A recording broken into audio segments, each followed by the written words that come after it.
a maiden with a big bear trap. That ain't very romantic, is it? Not too.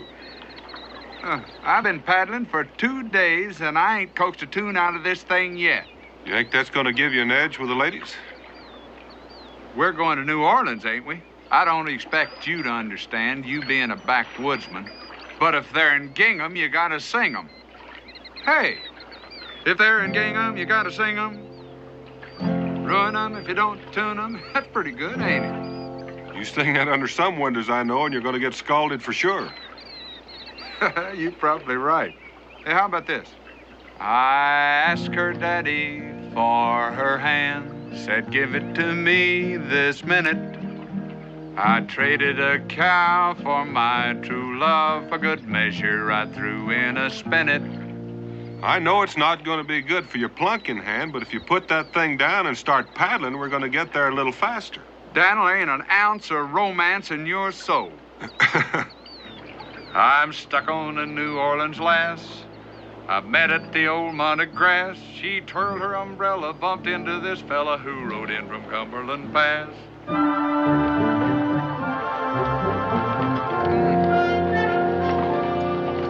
This is really some place, isn't it, Daniel? Thank you. Sure is, Josh. You know, I heard a fella talking to the hotel clerk, and he said there were 12,000 people living in New Orleans already. Just seems impossible. You know it?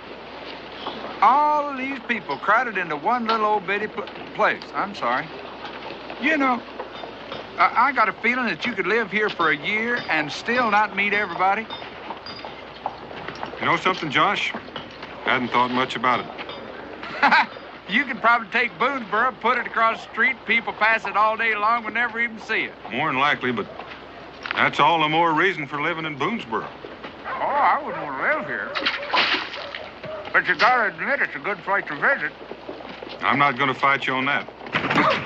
Oh, lady, be careful. Where are you going? Elementary, monsieur. It's those cutthroats who are following me. Now, do you permit me to... Wait, now that's not going to happen to you as long as we're here.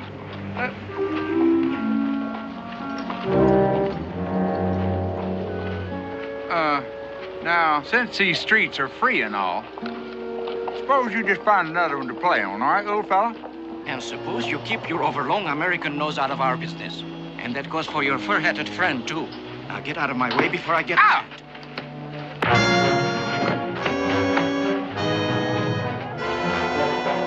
He's busy. Try me. Lemouche! Lemouche! À bientôt, America. Just when it's starting to get good, too, huh, Daniel? That big one's got a head of cast iron. Wonder why they ran off. I don't know, but I'm sure glad he did. She's gone, too.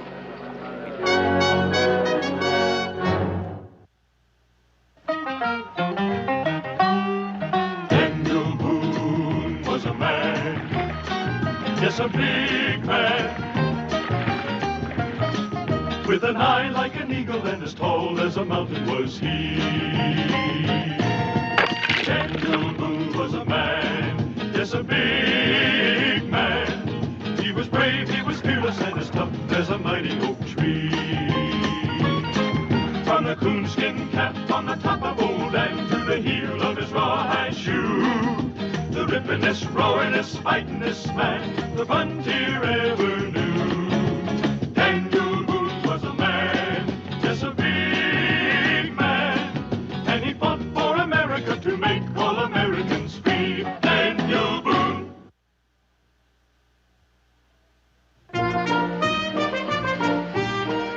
Well, why would you just run off without saying goodbye, thank you, or anything? Well, maybe she remembered something she had to do. Why would those two fellas be chasing her? Josh, you've asked me a question I can't answer. Bonjour, Monsieur Boone, Monsieur Clément. You have returned so soon. Mr. Hamel. Your business was concluded satisfactorily? Very well, thank you. As a matter of fact, it went so well, we'll probably be leaving tomorrow morning. Oh, that is too bad. Good for you, of course, but bad for me. It is such a pleasure to have you as a guest. Something is wrong, Monsieur Clément? I can be of some assistance. No, not unless you're good at solving riddles. Riddles, Monsieur? I think we'll just take the key and a good hot bath. Josh here's had a rough day. Ah, but of course, monsieur. Number 12. Thank you. Come on, Josh, you've been waiting for something to happen, and it has. I think you can stand a little freshen up and make you feel better. Well, you ain't exactly no lily of the valley yourself.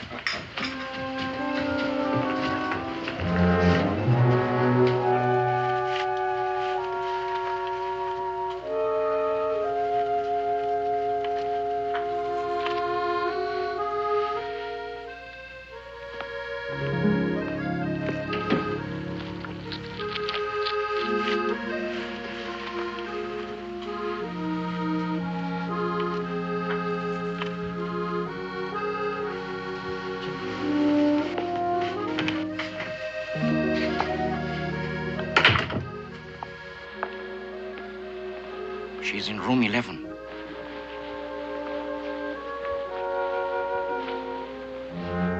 It's this way. I almost hope she refuses to tell me where she hid it. There it is, 11.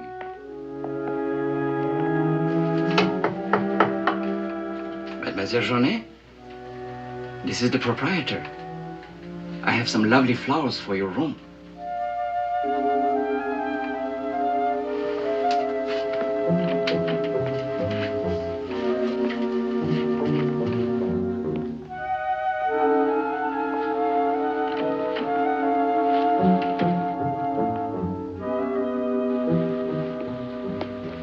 Thibault should have watched the hallway for the girl while you searched the room. No, help me search the bureau drawers.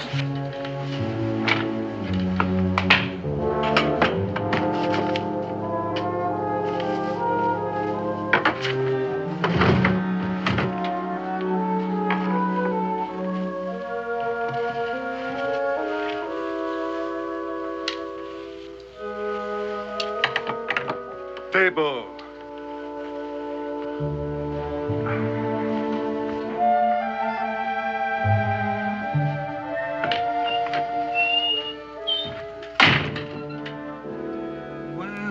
Well. Monsieur, If you don't beat all, just when I thought I'd never see you again and you turn up. What'd you ask the man at the desk from... Wait a minute. I don't remember giving you my name. Oh, no, monsieur. But I asked him for the handsome young American. Well, I ain't gonna quarrel with you. I might say there's something wrong with your eyesight, but... Oh, I'm sorry the way I look. I just stepped out of the tub. Oh, please, monsieur, Clemens. Josh Clemens. Monsieur Clemens, I will return later. No. You don't have to do that. You just stay right where you are, and I'll get over here behind this whatchamacallit, and we can go right on talking. Yeah, I was saying to Dan, that feller's with me this morning. I said, it's kind of a shame the way you had to run off. I kind of thought, well, you know, you're in New Orleans a couple of days, and you sell your skins, and you kind of like to meet folks, and, you still there? Oh, oui, monsieur. I'm still here. My name is Eugenia. Oh, that's a pretty name, Eugenie. Merci, monsieur. You can call me Josh. Oh, Josh. I hope you never run into them fellers again. I mean, I hope they didn't run into you. Oh, no. What they won't. I mean, not that it's any of my business, but... Oh, but they're from my guardian. You see, I'm of age, of course, but they do not want me to receive my inheritance. Oh, that's too bad. You need any more help, though, you just say the word, Eugenie. Oh. Maybe I could go talk to him. I mean, your guardian. Oh, that's very kind of you, monsieur. But only what I would expect of someone so gallant. Well, I didn't do anything that anybody else wouldn't have done. Ah, you look so handsome. I do? Mm. Like I said a while ago, I think there's something wrong with your vision, but there ain't nothing wrong with mine. And you sure are. I mean, that's a pretty dress. Merci, monsieur. I have so much to thank you for. Not only your compliments, but the way you so gallantly defended me. Anytime. I bet if we looked, we could find a nice place to have some lunch. You know that? Look what we have here, Thibault. The interfering backwoodsman. Just to make things a little more even. Listen, American, we have no quarrel with you. The girl. You mean the one you was chasing this morning? Well, you're gonna have to look someplace else. I don't keep her in my shirt pocket. Now, this rifle's getting heavy. Either I'm gonna use it or I'm gonna put it down. The decision's up to you. Good thinking. Oh. They're gone. Everything's all right. You were magnifique, Josh.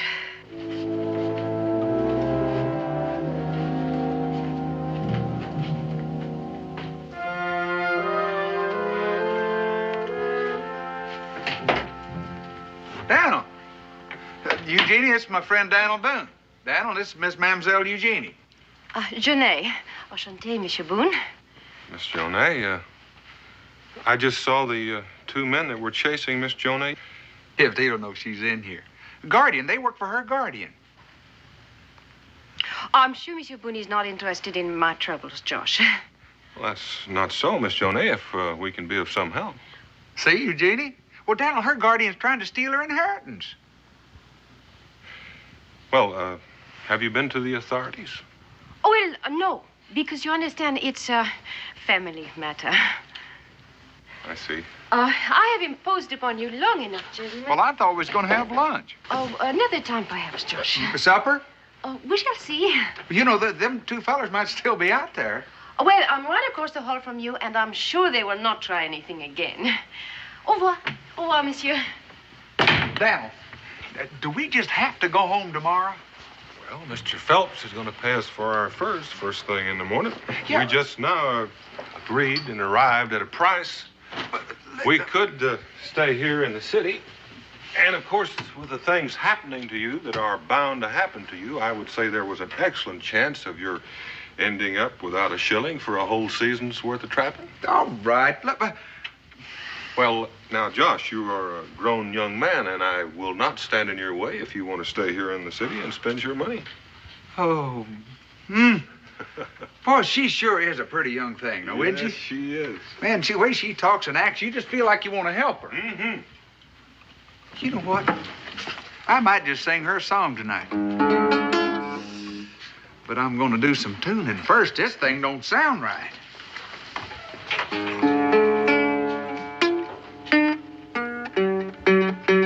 The American may know something. The girl could have confided in him. I can make him talk. No. I will do it my way.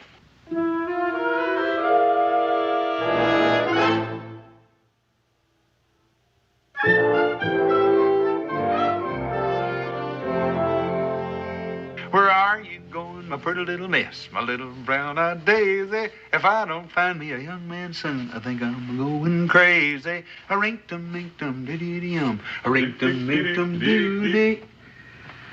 Would you mind telling me something?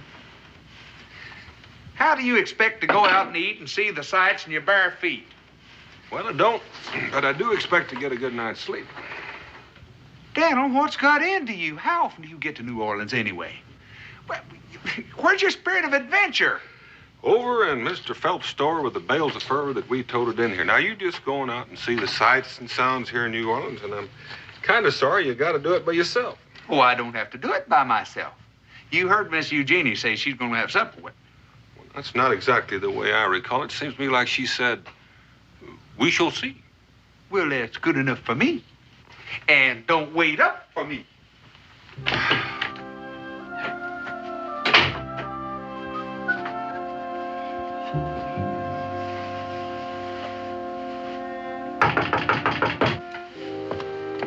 Who is it? It's me, Josh Clements. You ready for supper? No, I have the mal de tête. Well, a headache. I'm so sorry. Oh, me too. Maybe if you got out and got some fresh air, it might make you feel better. Oh, no, I'll just lie down. Oh, but you go ahead to supper, and perhaps later I will feel more like going out. All right. Well, I'll be back in about an hour. All right.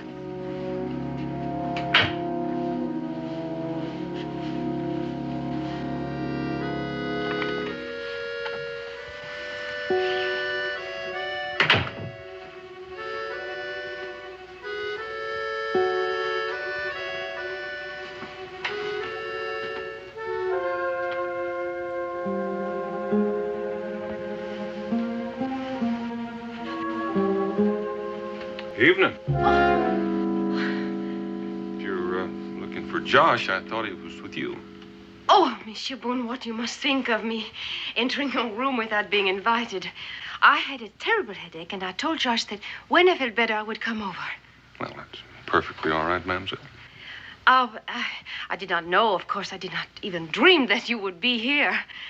When you see Josh, would you tell him that my headache is much better?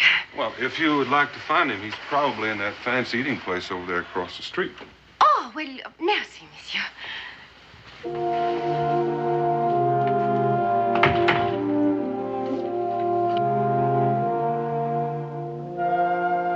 Well, I'm sure glad you got rid of that old headache so fast.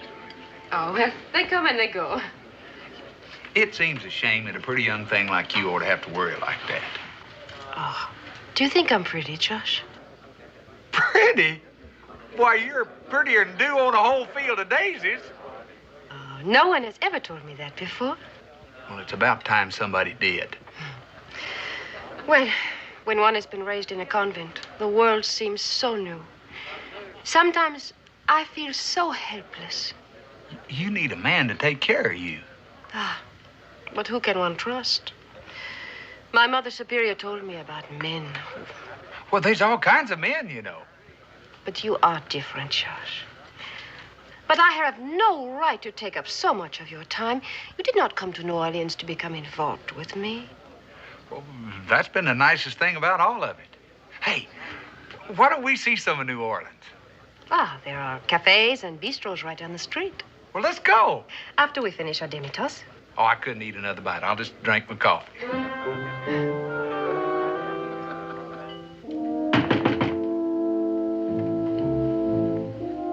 Who is it? Police, monsieur.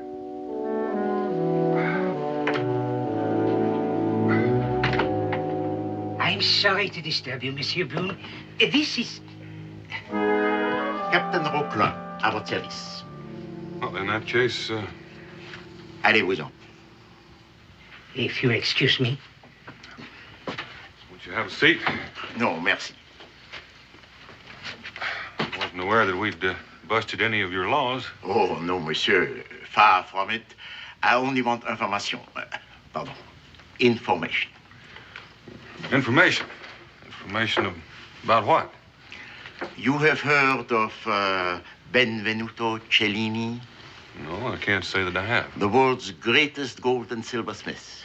Born 1500, died 1571. Today, his smallest work commands a fortune. A fortune.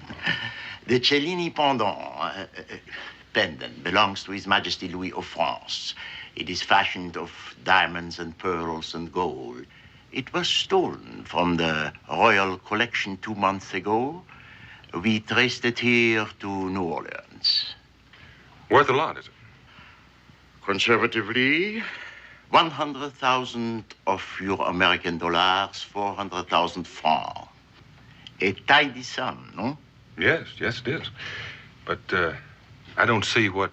We have a reason to believe that one of the thieves who brought the Cellini pendant to New Orleans was a woman who calls herself Eugénie Jaunet. You know her. No. Met her. Are you going to arrest her? Our interest is first and foremost recovery of the Cellini pendant. And alas, the Jaunet woman had accomplices. 2 men. One taller than me, the other much shorter. Exactly. You have seen them. Well, you could say that. Our information is that the Jaunet woman had stolen the Cellini pendant from the accomplices so that they too pursue her. Well, I will disturb you no more, monsieur. Perhaps I will return to talk to your friend. He is out. He is. We policemen have our informers. Is he attracted to Mademoiselle Jaunet? I would not blame him. Well, you might ask him yourself. Indeed. You have been most helpful. This is the wonderful time of the day in New Orleans. When the sun goes down and the breeze is just coming up across the river. All the lamps and candles are lit. Is it not gay, Josh? Yes, it is. You sure don't find nothing like this in Boonesboro, I'll tell you that. What are you thinking about? Just remembering how soon I got to go back. But I'll say one thing. Meeting you has made this a beautiful trip. You get to New Orleans often? This is my first visit. Is that right? Well, where'd you say your guardian was from? Oh, well, do you know this part of New France well, Josh? Natchez Trace, about all I know. Well, it's upcountry New Orleans, a place called Fontainebleau. Fontainebleau. Oh, look. How pretty. Your guardian, he wouldn't hurt you, would he? Oh, to get his hands on my money, I'm afraid he would do anything. What's his name, just in case Daniel and I might run into him sometime? Rockland. Rockland. How soon will you have to leave New Orleans, Josh? Daniel said tomorrow. But we might be able to squeeze another day out of it, though. It is the custom when new friends part that the man give the woman a gift, a keepsake, a memento of their meeting. I think it's a good idea. I did real good at the first, and I'd be glad to buy you a keepsake. Oh, well, no, it must be something that you already have. You understand, it's the custom. I understand, but I don't think I got a thing in the world you'd want. Oh, well, I'm sure if we think very hard, we will find something. I did bring an extra buckskin shirt with me. It's got fringe all over it. Becky made it for me. That's Daniel's wife. You'd like her. I don't think that a shirt would be exactly right, though. Do you? No, I guess not. Well, I ain't got no ring or nothing like that. Ring would make a good keepsake, wouldn't it? Oh, very good. Something that you cherish and carry with you. Well, I'm a doggone fine look through everything I got, and all I got left is my pack. Yes, and your guitar. My guitar? You cherish that? Yeah. But you wouldn't want no big old guitar. Oh, no. It's, of course, much too valuable for you to part with. Well, it's not that. It's just that you don't connect up ladies and guitars, you know. I mean, I'd be glad for you to have it, but... Oh, no. It's much too valuable. Well, it's not as valuable as our friendship. Oh, no, absolutely no. Oh, I'd just be proud if you'd accept it and take care of it and maybe think of me once in a while when you look at it. Well, there is that. I could keep it tuned for you until we meet again. Sure you could. Eugenie, please. Please say you'll keep it as a keepsake. Well, only if you will accept this from me.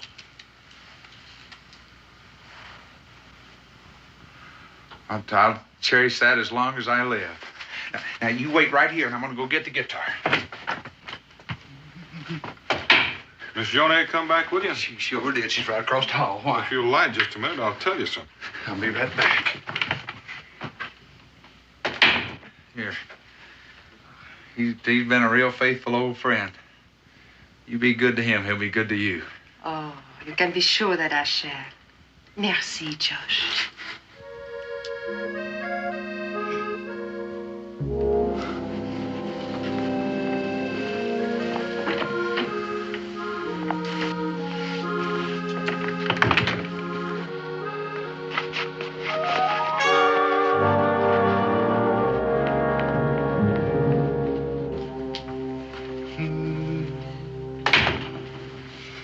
Josh, we got some talking to do. Anything you say, old friend.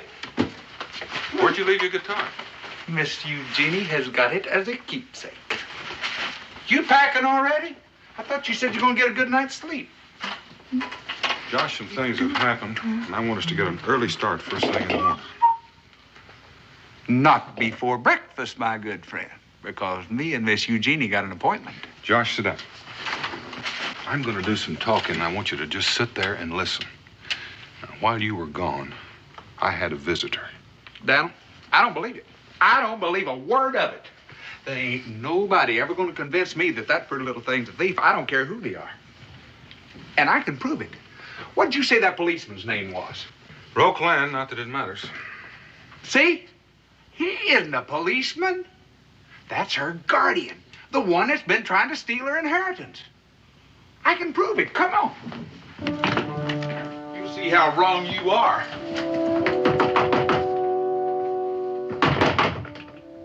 That's funny. Eugenie, it's me.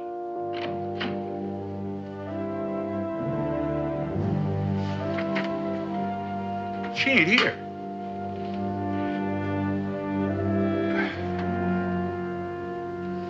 Wherever she went, she wasn't too interested in taking her keepsake with her.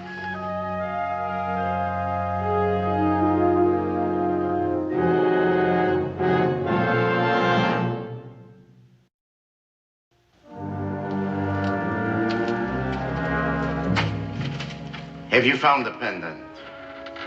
Well, no, we didn't. Imbecile! We haven't done any good following her. Why bring the girl then? Remove the handkerchief. Certainly.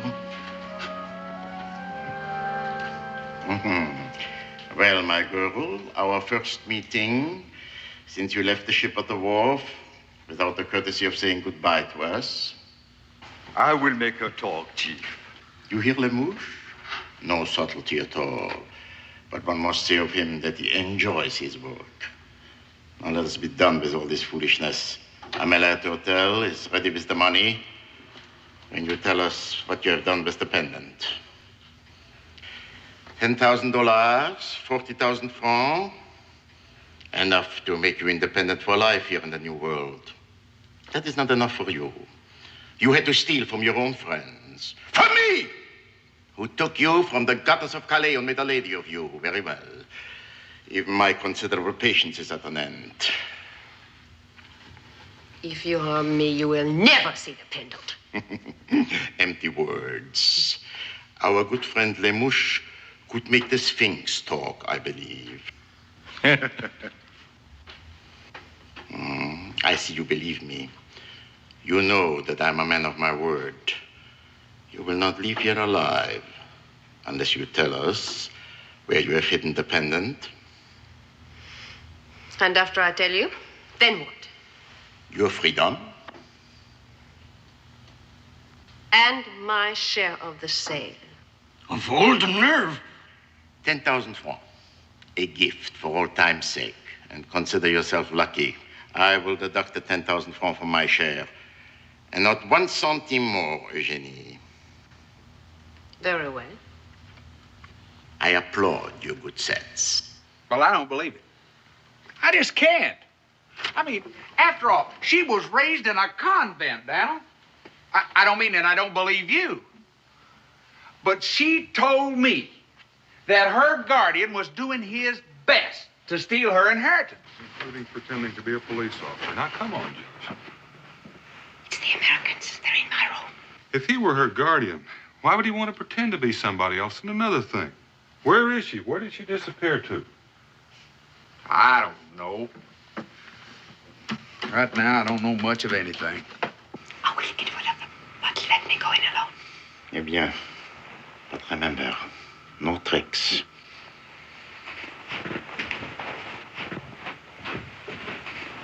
All right. All right. You get that policeman to tell me that himself, and I'll believe it. I'll do that the first thing in the morning. Oh, Monsieur Boone, George. What a surprise. Where you been? Oh, well, I was out. Now I'm back. You know, while you were gone, that fellow you said was your guardian? He came over here and told Daniel he was a policeman. Miss Jonay, Captain Roqueland paid me a visit tonight. Now, normally we don't go poking our noses into matters that are not our concern, but you've kind of made this into our business by involving Josh. So I think we're entitled to know what's going on. Well, you're right, Monsieur Boone. I did lie to you. Yes, Roqueland is of the police and not my guardian. I said that only because even now I cannot bear to think I'm a criminal. I, messieurs, am of the French upper class. And when my poor father and mother died, I was left penniless to bring up a younger brother. All that we had went to pay the death duties, and only one thing left, my mother's diamond pendant. The Cellini pendant. Oui. That was to be my dowry. And my brother fell in with bad companions and, in order to save himself from going to prison, sold my pendant to a minister of the king. Messieurs, without my knowledge. So I stole it back. There was no other way to get it. And I fled to America.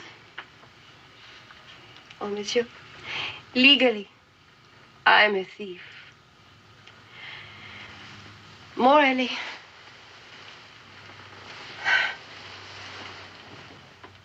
that is my story. Well, I believe you. And I'll just be doggone if that makes you a thief.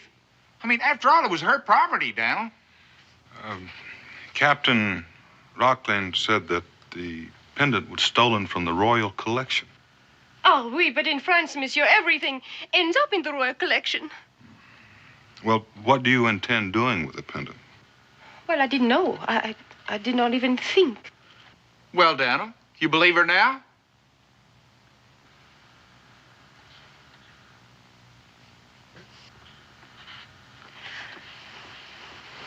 I can see that your friend is still in doubt, Monsieur Josh. And I can understand why. Well, he doesn't know you like I do. You're so very kind to me, Monsieur Josh. But under the circumstances, I think it would be best if you should retain your guitar. Well, it's your keepsake. Yes? Mademoiselle Journet, this is the police. Open the door. Moment. Take it back, George. It's much too valuable for me.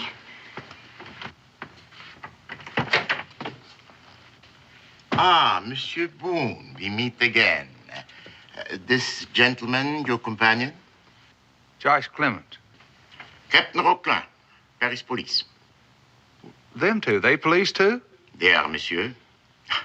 Oh, yes, I understand. There was a slight, comment dit-on, altercation. Well, there wasn't nothing slight about it. Interrupted was more like it. Why wasn't he in uniform before? We do not wish to advertise our presence, monsieur. Theft from the government is a matter of some embarrassment. But now, this is an official visit. You understand. An interrogation of Mademoiselle Journet. Well, monsieur, you will wish to return to your room. It is late. You sure you don't want this for a keepsake? We'll discuss it later, Josh. Good night, monsieur. If you need me for anything... Good night, Josh.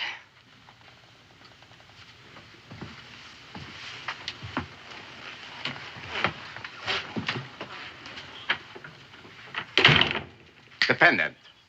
And you have the 10,000 francs? The pendant, quickly. Of course. We looked there. We went through all the drawers. But you did not look above.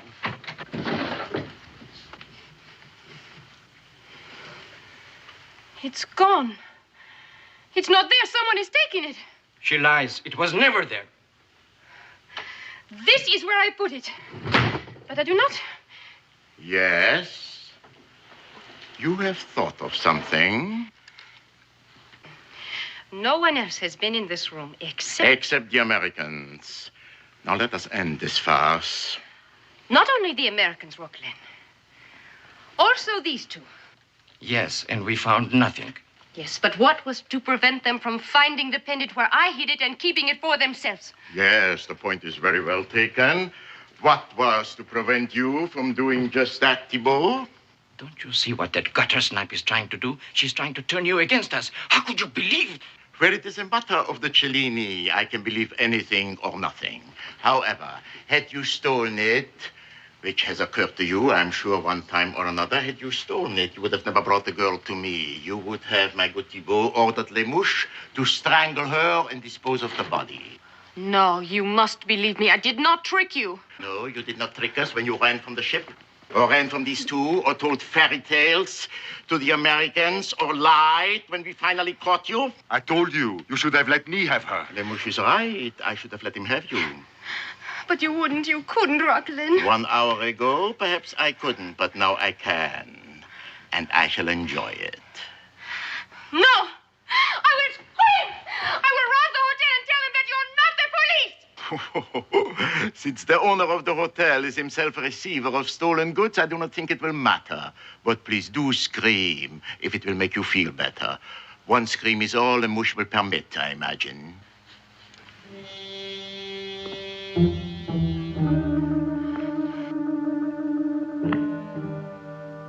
No, you keep him away from me. You've got to believe me, Raquel. You've got to. I did not lie to you. I showed you where I put the pendant. Attendez, Les Mouches. Then who removed it? The nosy American, the one she calls Josh. No, it was the hotel proprietor. More lies. He's buying the pendant. Why would he? Why not? Why pay 400,000 francs for something if you can get it for nothing? Thibault, get him up here. Bien sûr. You have much to answer for, Eugenie. You better pray that we find the pendant.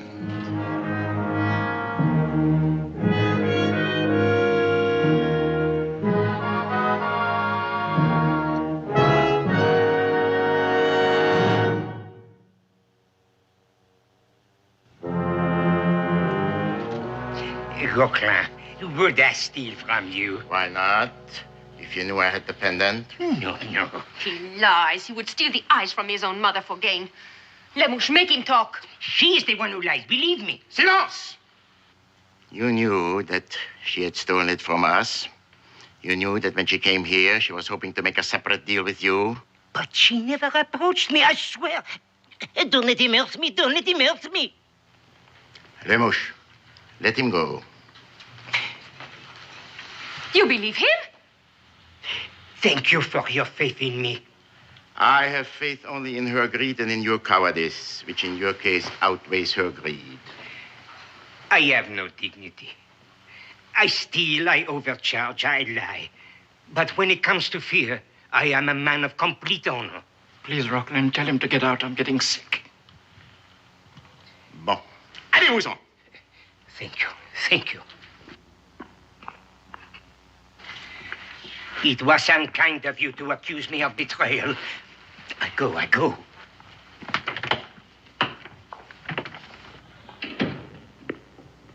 Now what? I have been thinking. Perhaps we have been underestimating our little protégée. She was extremely anxious to get rid of the bumpkin's guitar. Can you think of a better hiding place? Monsieur Clemens, open the door. It is the police. Open the door, police. I'm coming.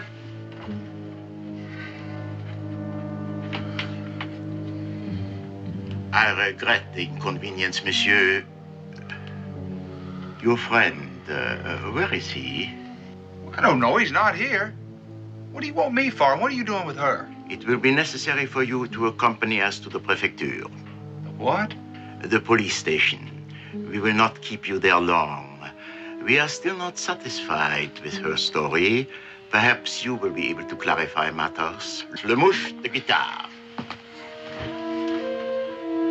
Well, what do you want with the guitar? Evidence, monsieur. Please get dressed and hurry. Inside, quickly.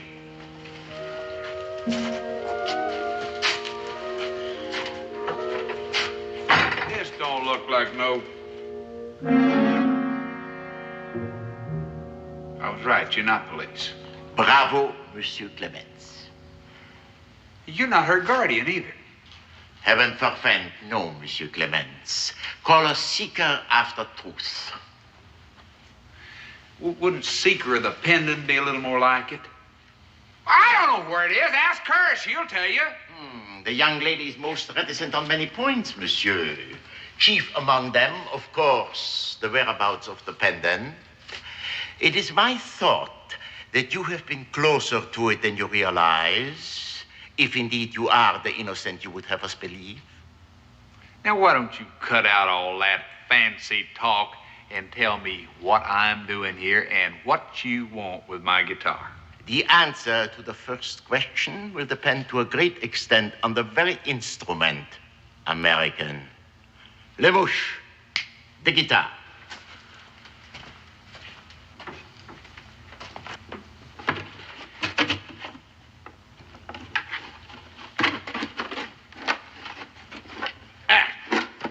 Le mouche.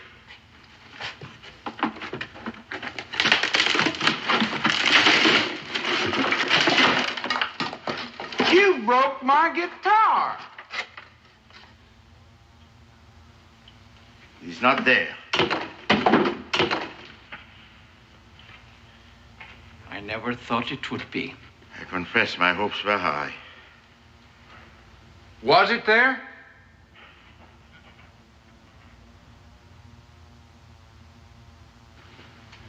Rockland, your hunch was right. But somebody beat you to it. Her. No. No, I swear. I did lie to you before. I put it in the guitar, not the chiffonier, but I did not remove it. I could not. There was no time. You must have really had your fun making a fool out of me. Keepsake. A boob. What a flop-eared, ox-headed boob I am. Rockland, I say it again. It's her. Nobody else could have known it was in the guitar. Nobody else had the chance to take it out. Your logic is irrefutable, my dear Thibault. Looks like a case of the biter gets bit, doesn't it? You stole the pendant, she stole it from you, and now somebody stole it from her. No, American. She merely removed it from one hiding place to another. All roads lead to her. No. I swear. Of course you would do anything, but you have cried wolf once too often. I will give her 1 minute to tell us where the pendant now is. No, Josh, don't let them do this to me. 10 seconds gone.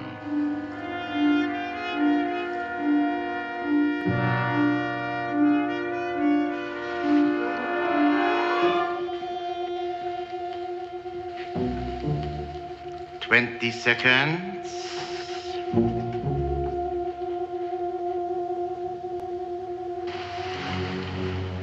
Tell your lackey to hand me his gun.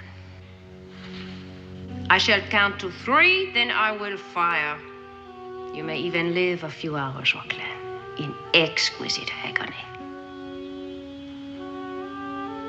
Thibault, do as she says.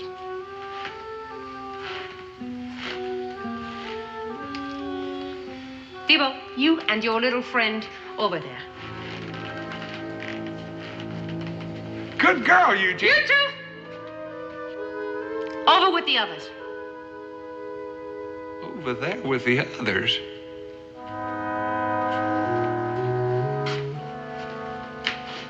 Now you turn around very slowly.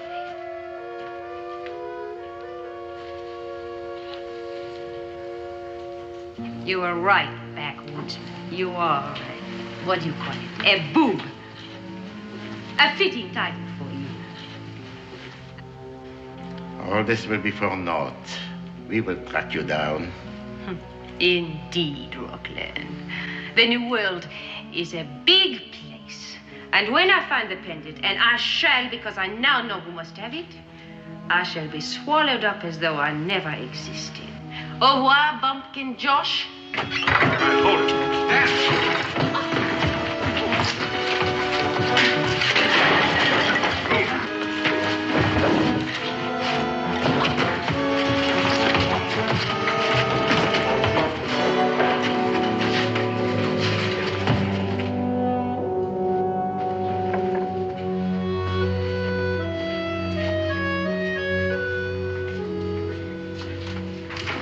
Josh, I knew that you would come. You have no idea how glad I am to see you. All those terrible things that I said to you last night. Of course, I didn't mean a word of it. But you know that, don't you? Of course he knows that, ma petite. Oh, but I had to say those things to make him believe that you and I had a... How do you say, A lover's quarrel, no? I was afraid for you. They would stop at nothing. Look at them, those animals. Oh, you know that I will never be anything but grateful to you. And I will show you what my gratitude means once you get the keys. Hurry, my Josh, my gallant Josh. But be ever so quiet so you do not wake up the Claude who's sleeping so soundly there. Then we will get to know each other. Really know, Josh. Hurry, my darling. Hurry. Oh, I'd really like to get to know you.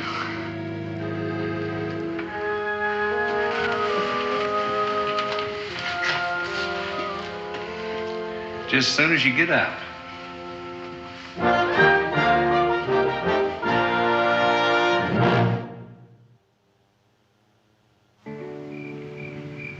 Sat and piped, I heard him sing praise of Orly, Orly, Orly, made of golden hair. Sunshine came along and swallows in the air.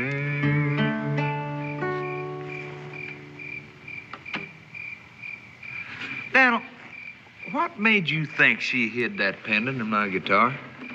Oh, nothing special, Josh. Everything in general. Caught her looking at it once when she didn't know I was watching. I reckon she seemed almost too good to be true. I didn't know what I was looking for or what I was going to do with it when I found it, but I kind of had a hunch it was going to be valuable. I thought I was a goner. Do you think she'd have really pulled that trigger if I'd have grabbed for that gun? I'm sure glad you didn't try finding out. Daniel, what do you really think of me? I mean, deep down. Well, I think you're slow to anger. But once you get mad, look out. Friendly, generous.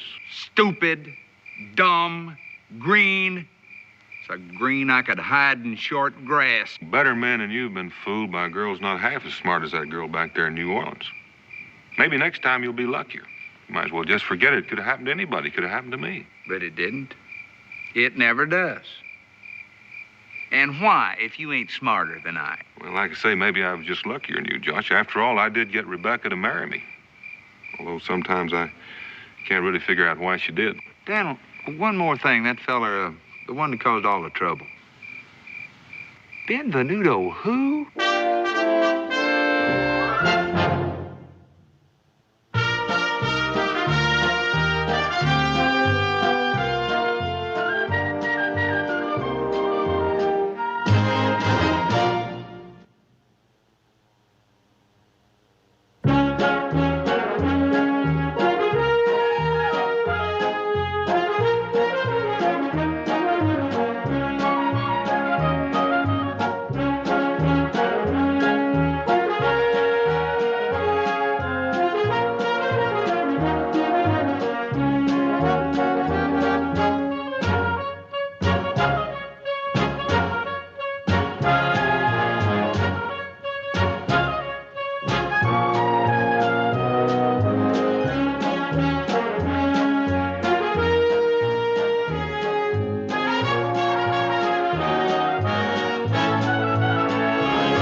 Governor Hamilton?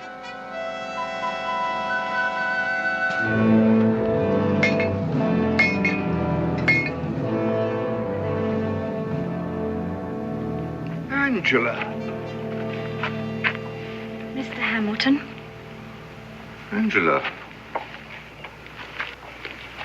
I demand to know what the wife of a high-ranking British officer is doing in this camp.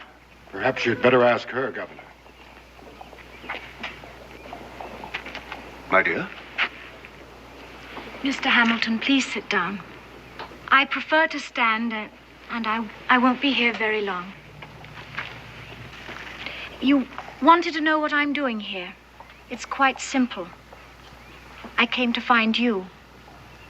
We've been worried since you were captured. Very worried. Utter nonsense, Mrs. Lackland. Either give me an explanation I can believe, or I shall be forced to form my own opinion. And just what would your opinion be, Governor?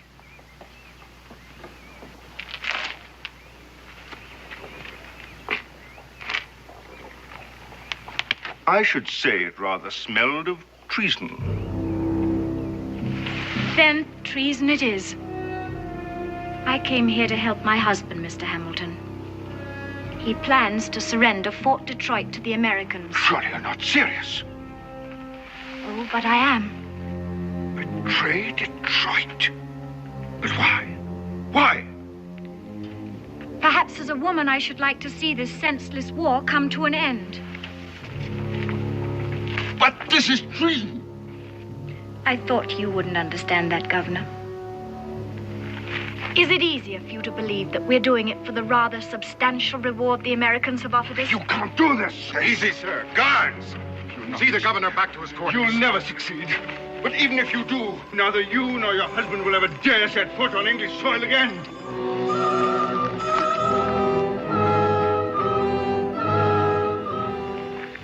With your permission, Major, I'd like to return to my quarters. Certainly. Thank you for coming.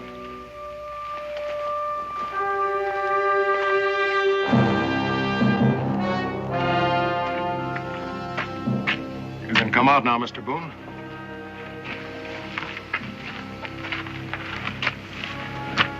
A real calculating woman. I'd hate to have her for an enemy.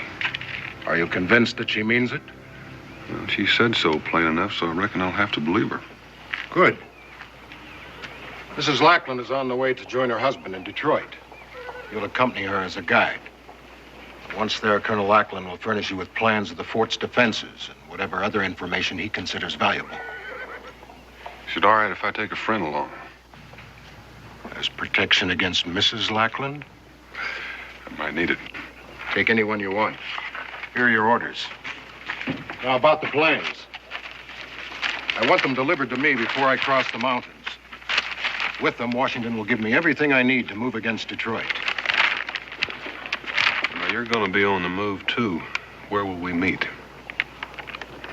I'll wait for you here. Or you wait for me. Kanawha Pass.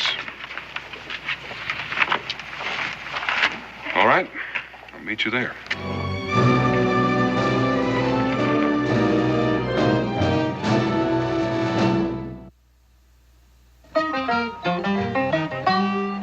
Daniel Boone was a man, yes, a big man,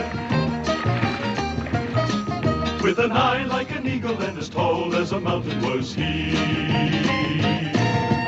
Daniel Boone was a man, yes, a big man. He was brave, he was fearless, and as tough as a mighty oak tree.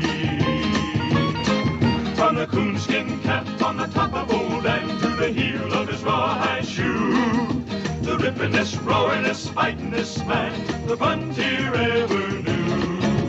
Daniel Boone was a man, yes, a big man, and he fought for America to make all Americans free. Daniel Boone.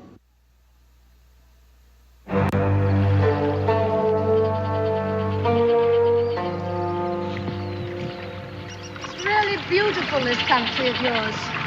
I hope it stays this way always. In these wildernesses, a man is forced to be an individual.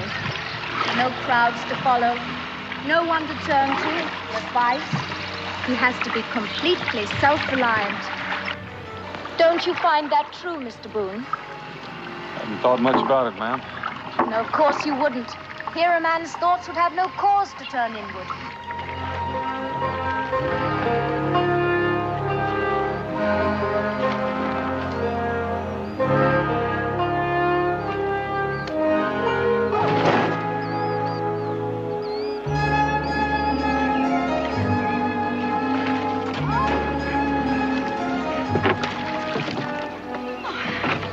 You know, I think that self-doubt and invidious comparisons with others, well, they're products of civilization. Wouldn't you say so, Mr. Boone? Here's your bag, ma'am. What are we stopping here for? That's where we change rivers. All right, Cully, let's pick her up.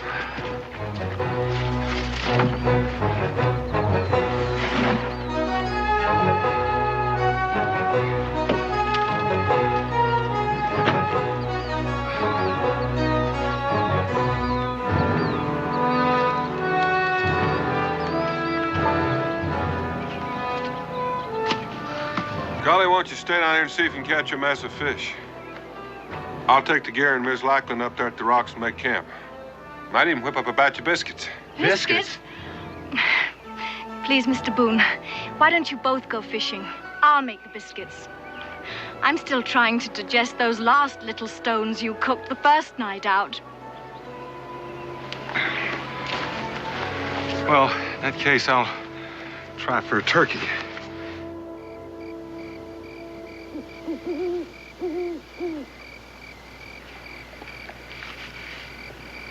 No, thank you. I finished.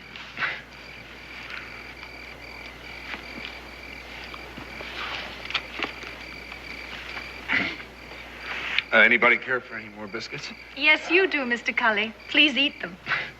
Dan? All yours, Cully.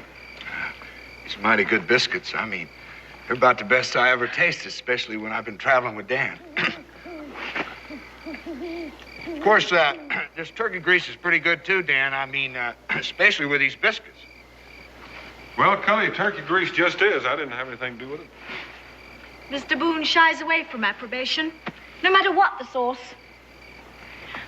Are you always so taciturn, Mr. Boone?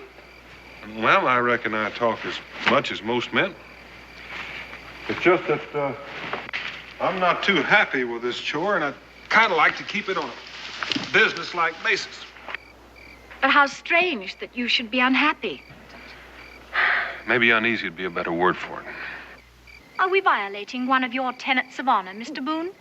I mean an Englishman in a position of trust betraying his own country. Such a provincial attitude. Well, what about Count Pulaski? And Kosciuszko, are they fighting for Poland? And the Marquis de Lafayette, is he fighting for France? No, they're fighting for America. So why should my husband have to fight for England just because he is English? Don't you want him on your side? I don't know, ma'am. I haven't met him yet. But your reasoning process, or perhaps I should say your lack of one, well, it frightens me. My husband and I are risking our lives to aid your cause. And if you feel this way, how can I be sure you'll even accept the documents my husband plans to turn over to you? Oh, I reckon I'll have to do that. And if you feel honorable in accepting them, why should he be dishonorable in handing them over? I appeal to you, Mr. Cully. Please, ma'am, I'd just like to keep out of the ring. Why can't you see the truth, Mr. Boone? My husband's act means that Fort Detroit can fall without a shot being fired, without one life being lost, not one drop of blood being shed. Well, far from being treason, I call that the noblest form of humanitarianism. Ma'am, you talk as if I were arguing with you. Now, there's your bunk, and I suggest you take advantage of it. The canoe part of this trip is almost over, and from then on, it's just going to be walking. We're that close to the fort? Yes, ma'am, we are. We should be there tomorrow afternoon. Good night, Mrs. Lackland. Good night, Mr. Boone.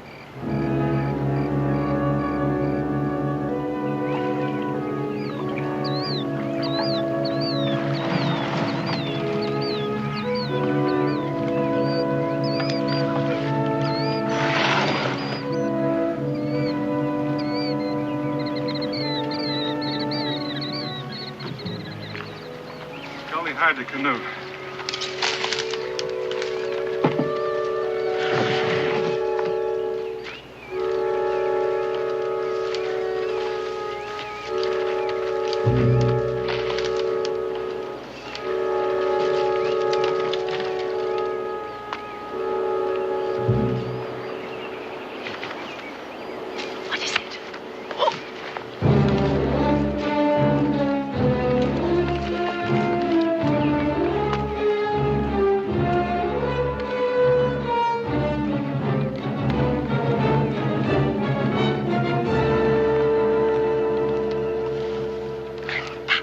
necessary, Mr. Boone. That man is an English soldier. All I had to do was to tell him I'm Colonel Lackland's wife. Not that Indian. Why, do you know him? That's many lives. The Iroquois bloodhound. If he were the same age, chances are we'd all be here. Well, what are you going to do about it? You can't stay here. I aim to stay right here, and Cully, you take her into the fort. If your husband is going to turn those plans over to us, you can bring him back here to me. You don't trust us, do you, Mr. Boone? Well, I still haven't seen those plans yet.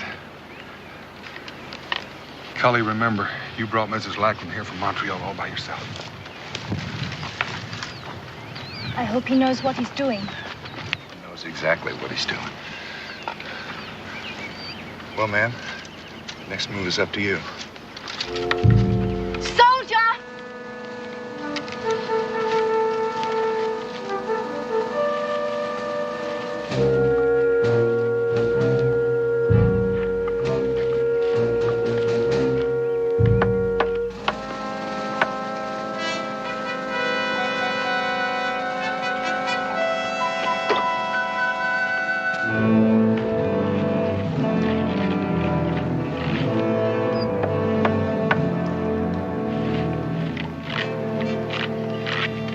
Angela.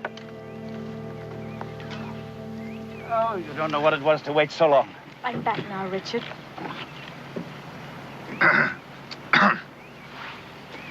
Darling, this is Mr. Cully. From Montreal, sir. This man was your only escort? Is he the man our friend sent? Can we go to your quarters? Come along, Mr. Cully. You must be utterly exhausted coming all that way through the wilderness.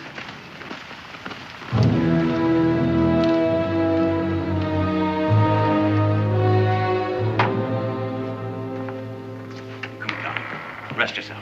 Thank you, Richard.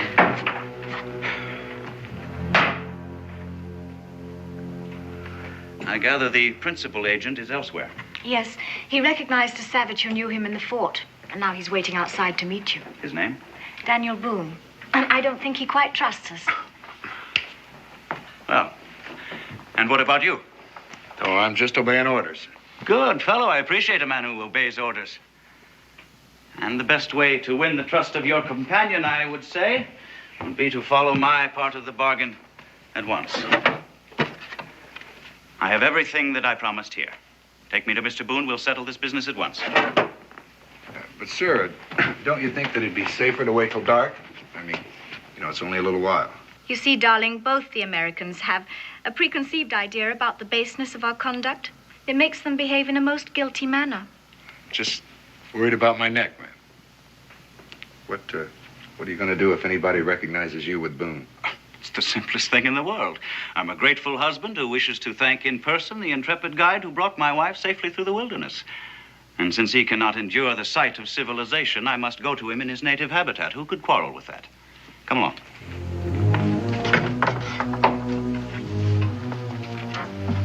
Oh, Angela, darling. Your trunks arrived several days ago, and I fixed up the bedroom for you. Do tidy up a bit. We're expecting Governor Carleton at any moment. And what's the governor of Quebec doing here in Detroit? I rather suspect he's here to see how I'm running things since Hamilton was captured. This will be very charming to him.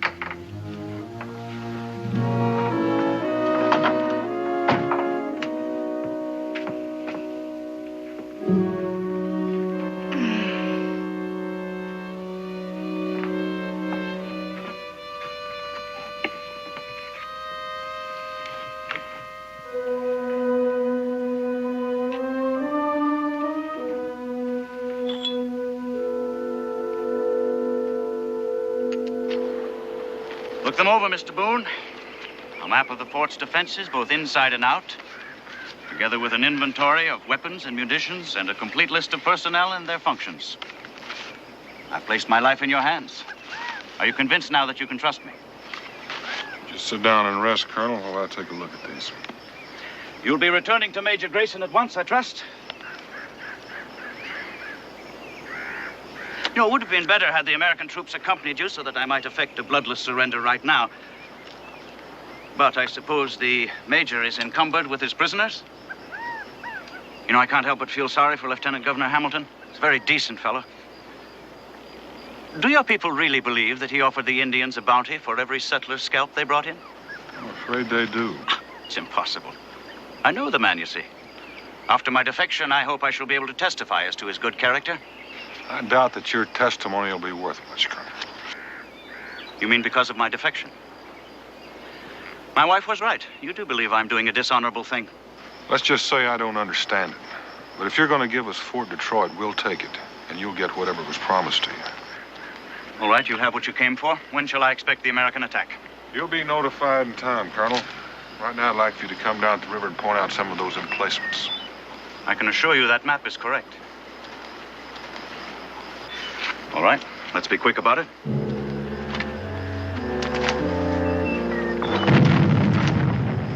What's happening? Fire! It's Governor Carlton. He's arrived and they're giving him a salute. I have to be there. Boone, I can assure you those documents are correct. Now get out of here quickly. Let's return to the fort.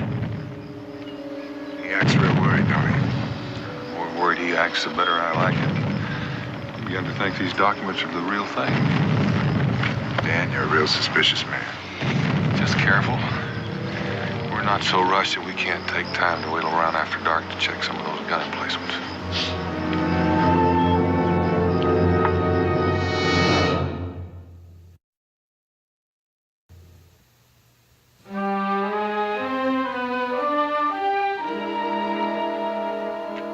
Some Spanish sack I inherited from Mr. Hamilton. I've been saving it as fitting for the occasion. Angela, my dear. Sir? Thank you, Colonel. What a pity you couldn't have made your journey with me, Mrs. Lackland. All the way from Montreal by water, except for a portage round Niagara, and on a boat fit for the ocean. I should have loved your company, Governor, although I really enjoyed my wilderness experience. You know, this great inland waterway must never be lost to England. And it won't be as long as we hold Detroit. You can rely upon my husband, Governor. I'm sure of it. The catastrophe that overtook Hamilton frightens me. It is precisely that catastrophe that dictates my every move.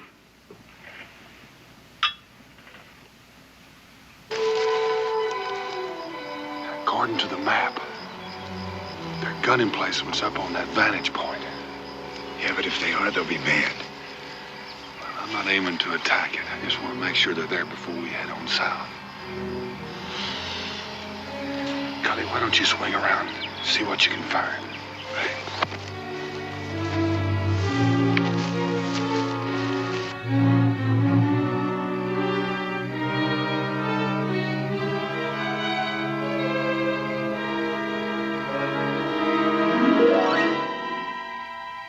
There's my point.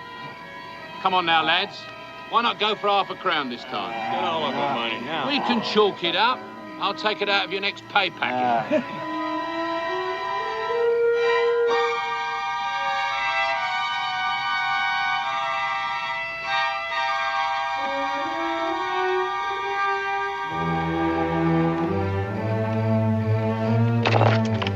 Hey, wait a minute. Hey, what's that? Someone's coming.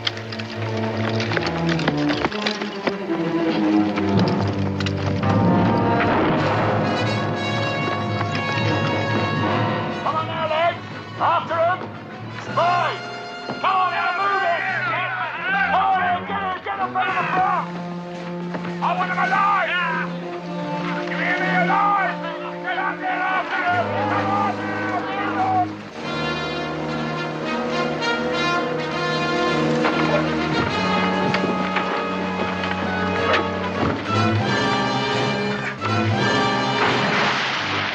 hold there or I fire! Keep going, Cully! I'm all right, lads. To the colonel. Take his stuff.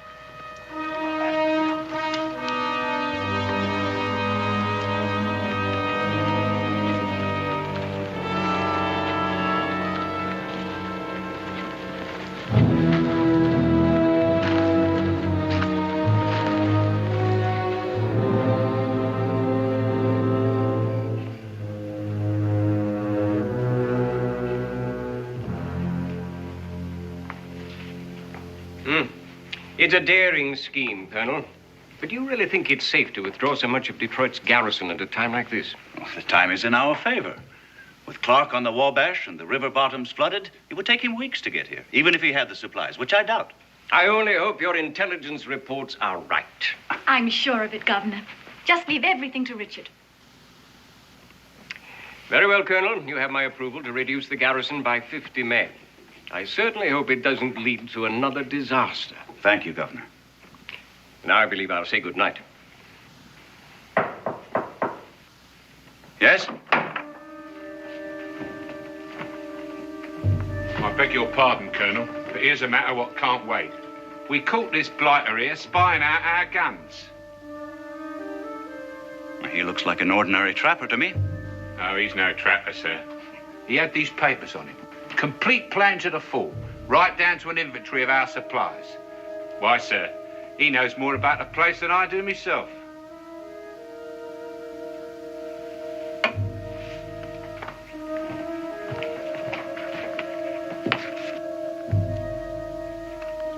Yes, there does seem to be some irregularity here. Colonel, may I? How could any man get the plans to the fort unless someone gave them to him? Find that out shortly, Governor. Sergeant, you and your men have done well. Back to your post now on the double. Yes, sir, but there was another one, sir, but he got away. And there may be more. Back to your post. Yes, sir, but the one who got away, sir, he was the man what brought your wife into the fort today. Sergeant, I gave you an order. Right, sir.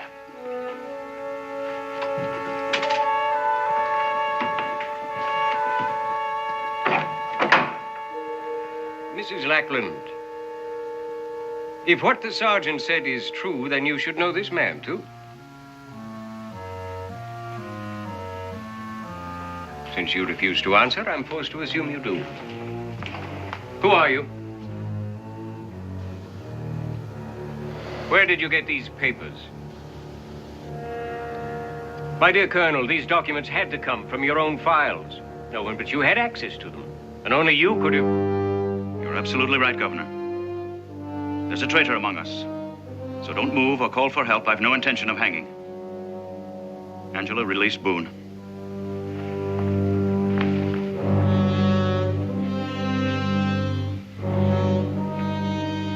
Use the rope on the governor. Tie him in the chair. Gag him. Angela, we're leaving. Get what you need from your room.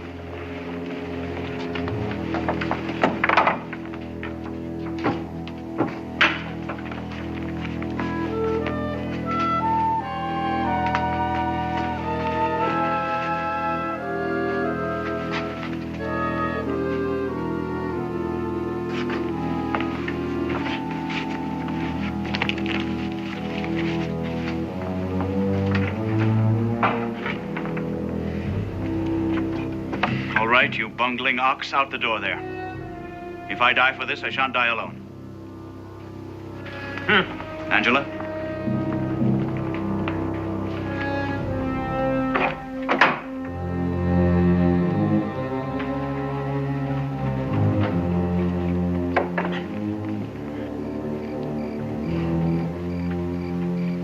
Open the gate. But, sir, I thought your orders... Open the gate. Yes, sir.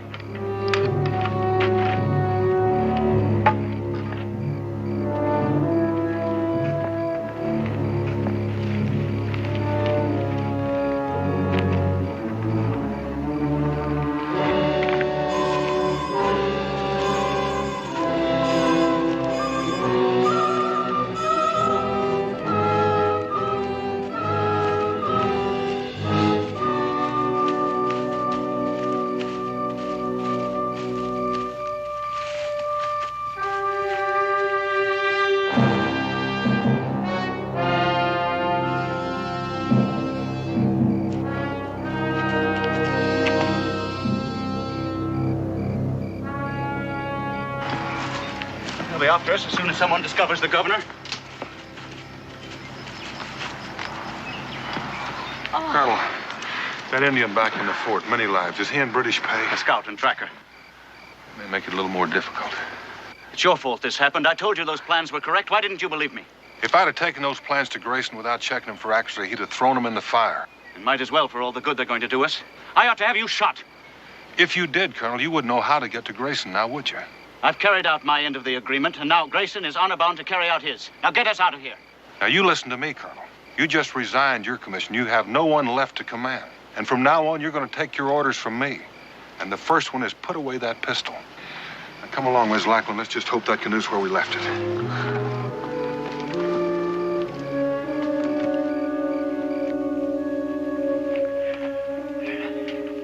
You saw the Colonel and Mrs. Lackland? They have left the fort with the man called Boone. You can follow? Tonight? Tomorrow?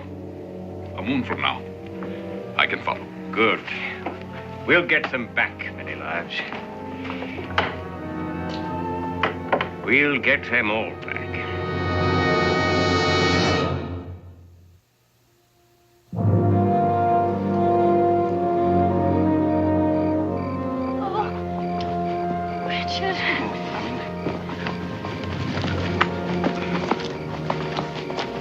We'll rest here for a moment, Boone. My wife has to catch her breath. All right, Colonel, it's not far to the water. I'll go after you. Oh, Richard, my shoes full of sand. Oh, well, this is one journey I didn't expect to make. Nor I. But when Boone was caught with those documents, I had to do something. I know, darling, you were marvelous.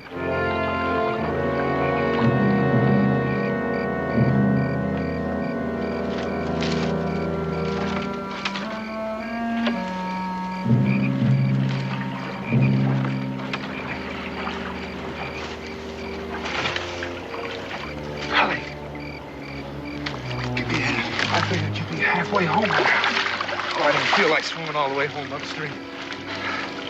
Come on, let's get out of here. It's not quite that simple.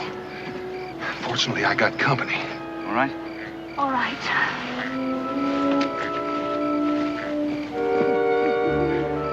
Wait a minute, you mean to say he's going with us? He saved my life. I reckon I ought to return the favor. Besides, if we don't outwit many lives, we're all going to hang.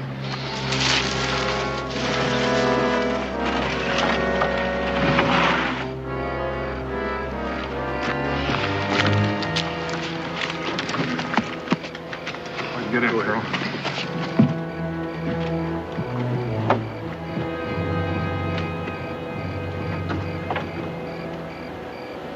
All right, Colonel. You're not going to go. You're going to leave tracks for all of us. I am? Tracks to where? Anywhere except along the river here. How much of a start have I got? Well, I don't know. If it's traveling alone, you ought to be able to keep your lead. See you in Kentucky.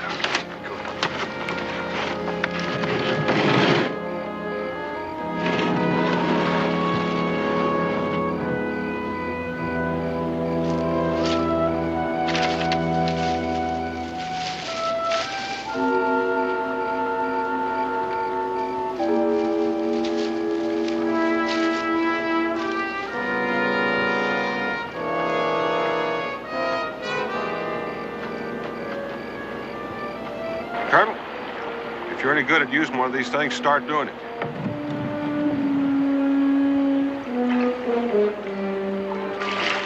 Oh, Richard, you got me all wet. All right. Maybe I shouldn't have mentioned it. I think I'll soon get the hang of it. Colonel, why don't you practice some other time when this noise you're making won't get us killed?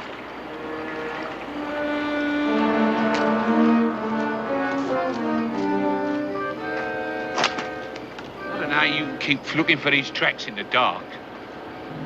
Even the feeble eyes of my mother could see these. Right you are. Like someone was stomping hard. Yeah, would that mean they was running? Those who are being pursued often. You're very right there, matey. Running hard over the land. I likes that better than open water. Yeah, come on now. I reckon I can follow these myself. Come on. One does not follow a trail by eyes alone. What do you mean? The eyes see tracks. The nose smells the scent of flowers not in bloom.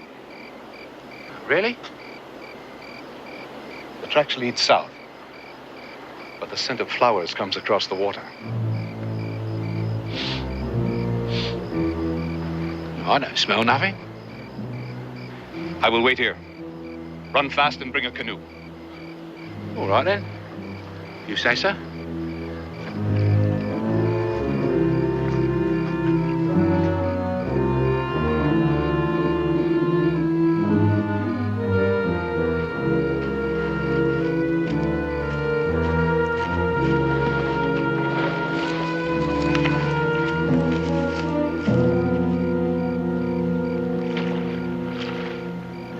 Don't you think you'll ever need that again? If I do, I'll dig it out. I don't want him to find where we've come ashore. But surely if he's following the false trail. He won't follow it far. Come daylight, he'll start wondering why he hadn't seen a lot of tracks that look like a woman's.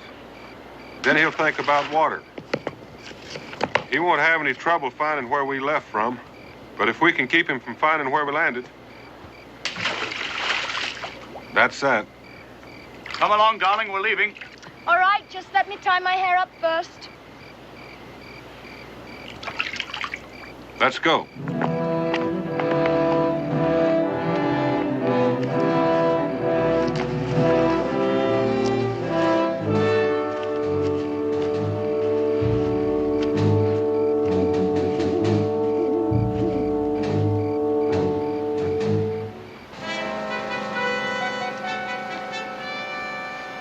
Sergeant Perkins? Through here. Come on, Scott. This way.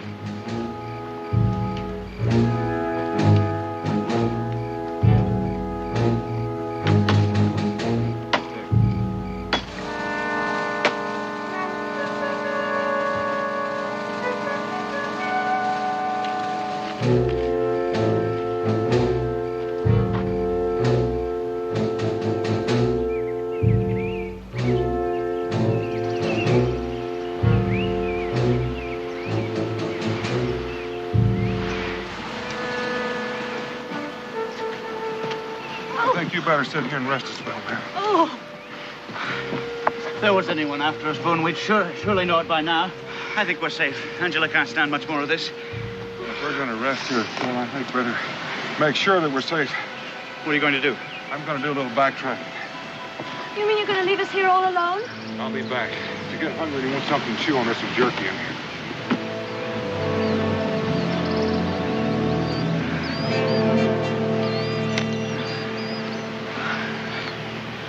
You'd better try and choke some of this down to keep your strength up. It may taste awful, but it's nourishing.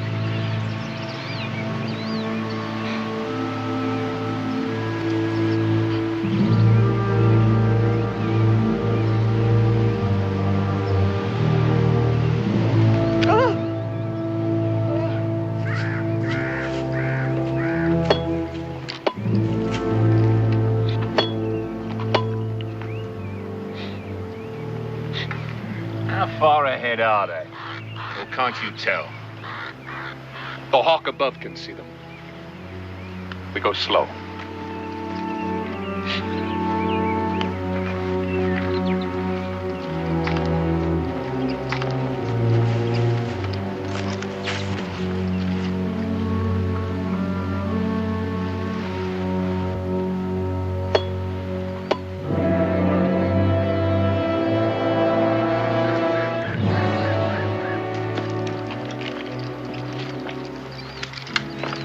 The scent of the flowers grows even stronger.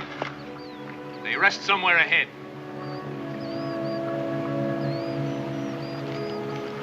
No! We will wait here until they move on. Suits me.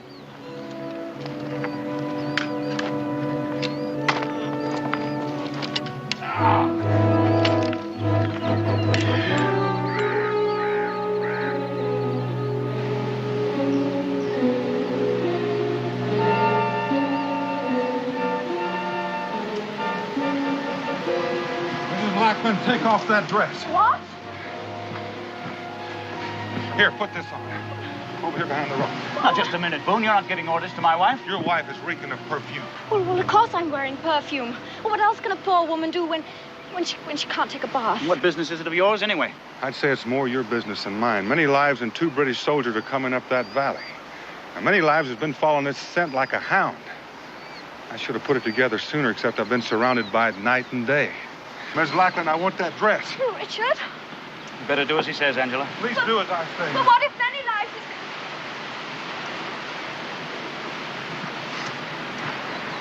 Colonel, there's something mighty strange about this. Yes, what? Many lives has followed this scent all the way. And with your wife slowing us down, they could have caught us. Why haven't they? They're probably waiting for the opportune moment. 2 rifles against 1 pistol. One moment's as good as the next. Yes, but they want us alive. The British give traitors a trial before hanging them. Well, they may want you alive and Mrs. Lackland, but the easiest way to accomplish that is by shooting me. Now, they haven't. I don't know what you're thinking, Boone. And another thing. Many lives is blazing his trail. Now, I wonder why. Probably so he'll be sure to find his way back. Well, he could find his way back blindfolded. He's blazing his trail so someone else can follow him. The question is who and how many? I've no way of knowing that, Boone. I can only repeat they want Angela and me alive. You wanted this? Thank you, Mrs. Lackland. Colonel, I want you to take your wife and going up into that little valley there. There's a stream there. Follow it as far up as you can. I'll find you later. If you know there's a stream nearby, then you must be in familiar territory. I've been here before. Here, take my pack. I want to travel light. Well, what are you going to do? I'm going to try to get rid of many lives. Now, you all go and I'll stay here and watch until you're well out of sight. But Boone, if something happens to you, how will we find Grayson? You better hope nothing happens to me. But if you follow my directions, I'll take you to him by morning.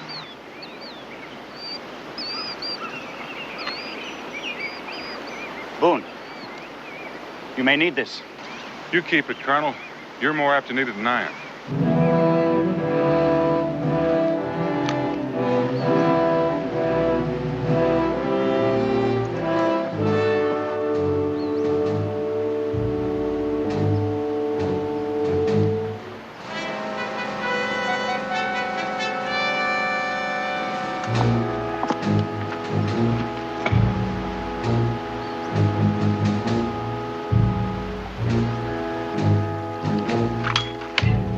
What's the matter now? They move again.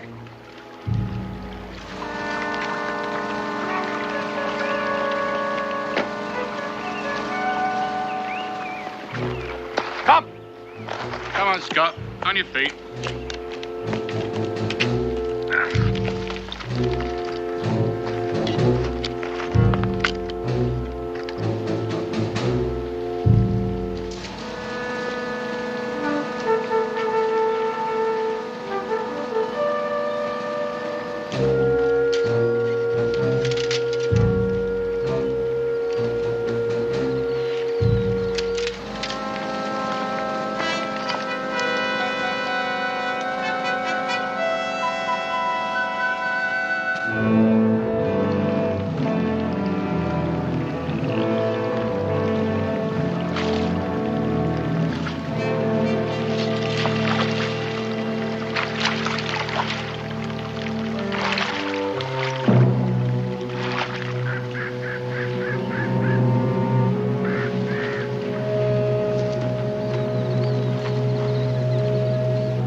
Strange thing. They go north, and before they went south.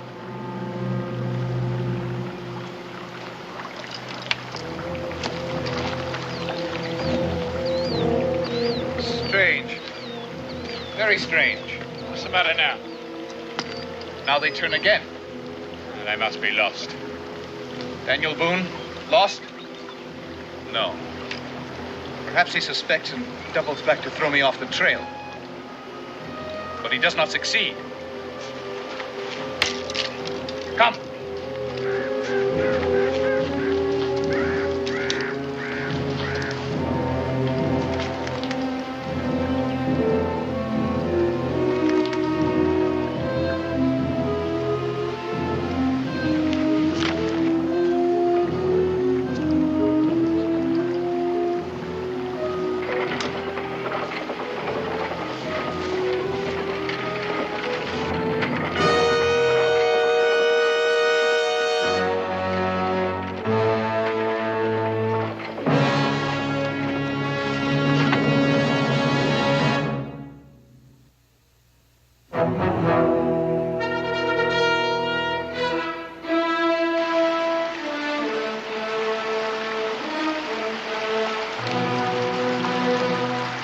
Why would the Colonel's lady throw away a lovely dress like that? Not the woman. Boone. Boone! He knows we follow. Go back. Tell the troops to advance. You'll stay here? No. I go on. Right, Scott. Come on.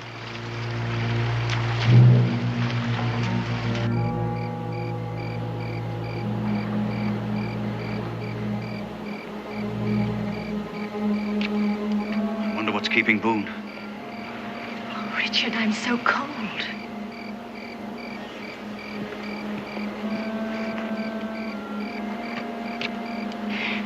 Suppose he doesn't come. Oh, Richard, what will we do if... Well, suppose things go wrong? It wouldn't be for want of courage on your part, my dear. You were magnificent.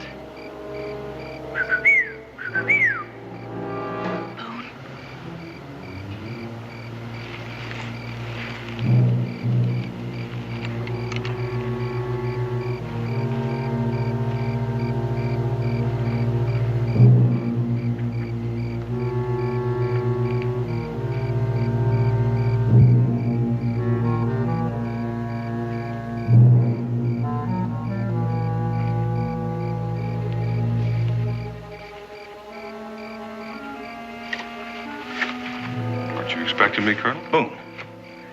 Yes, we're expecting you. Been expecting you for hours. It took me quite a while to lay a false trail for many lives.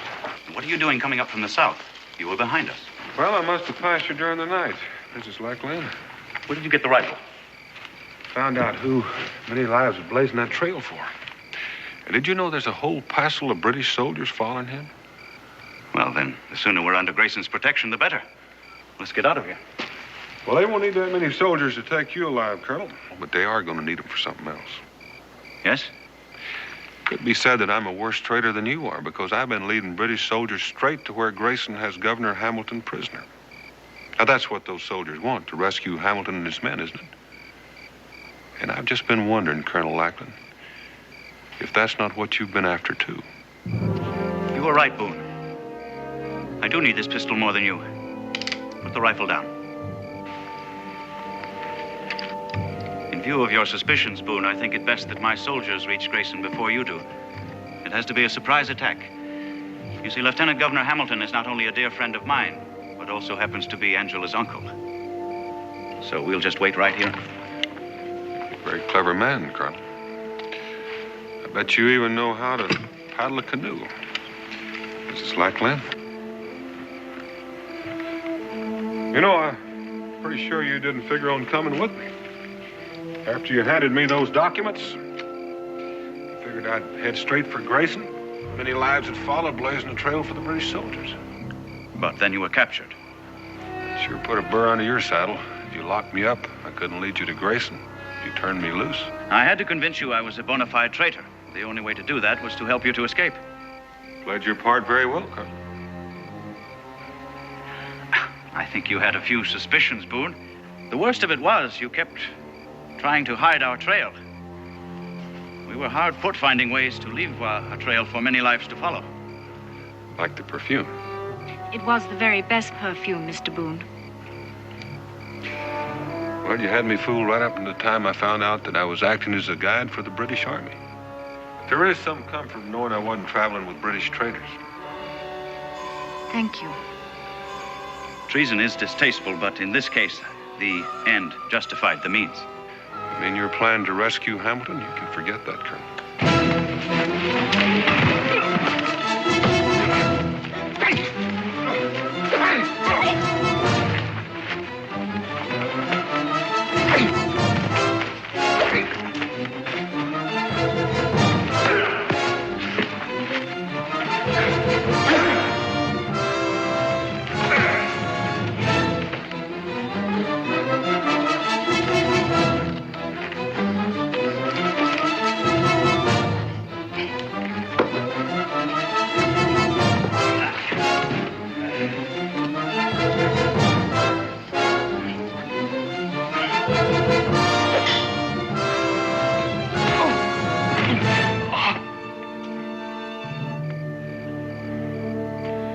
Wasting your time, Colonel. I've already warned Grayson. I don't believe you. Where do you think I got that gun you're holding? We may fail in rescuing Hamilton, but at least we won't go back to Detroit empty-handed. I'm taking you prisoner, Boone. Now, that'd be nice. Except there's just one thing you're not counting on, Colonel. And what's that? Well, I don't think they'd like it very much. Colonel, Miss Lackland. Sergeant.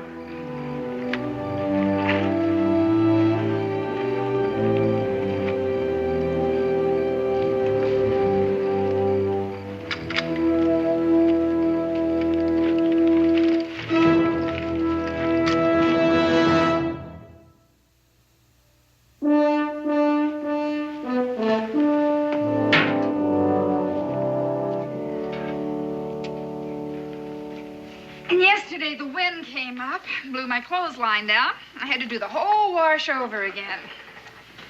Oh, and Cincinnatus, to top it all off, has gone up on the price of flour. You left out Thursday. Thursday.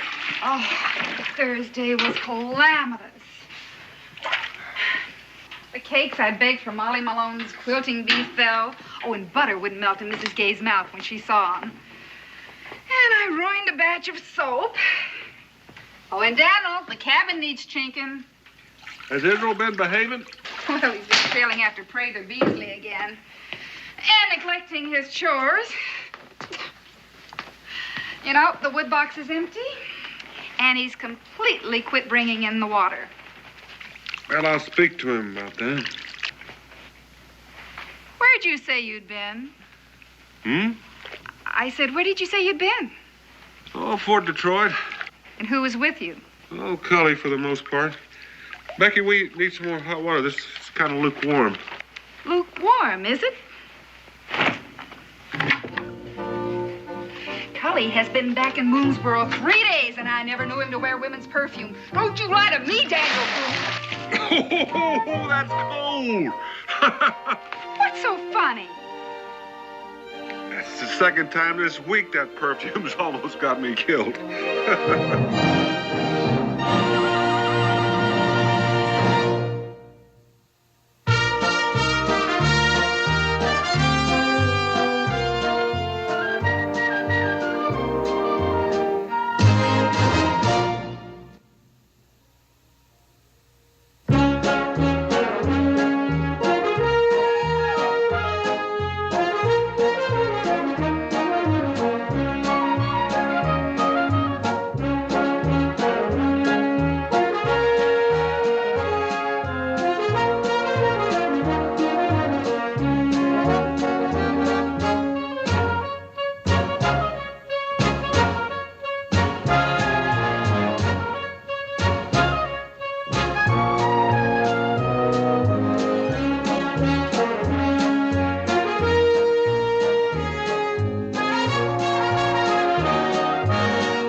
lost my clothes. This is what I'm worried about. What is it? Just the two best things I got. I hope they didn't get all soaked up. Oh. Books?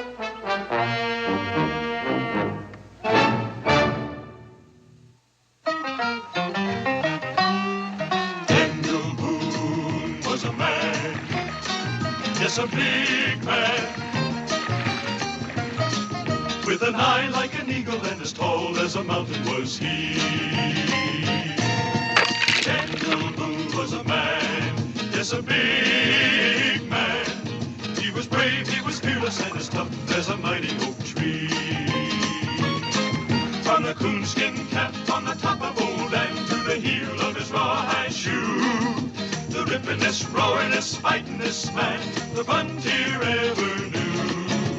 Daniel Boone was a man, yes, a big man, and he fought for America to make all Americans free. Daniel Boone.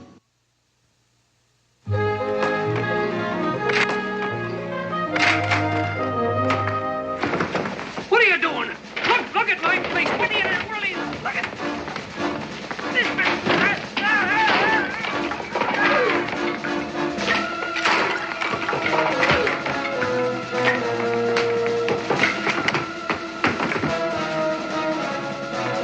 Hey, what's going on here?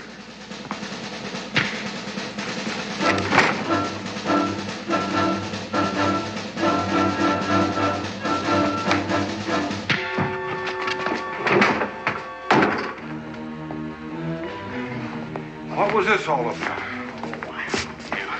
He took offense at something that was said. He was asking about you before it all started. Said his name was Tom Lincoln. What did he want with me? Oh, I don't know. Daniel, when you look at this place, look at my table, chairs, everything's busted up. Well, we'll find out when he comes around. Well, I'll send him over to your cabin. Daniel, that boy of yours fell in the river. Israel? That's right.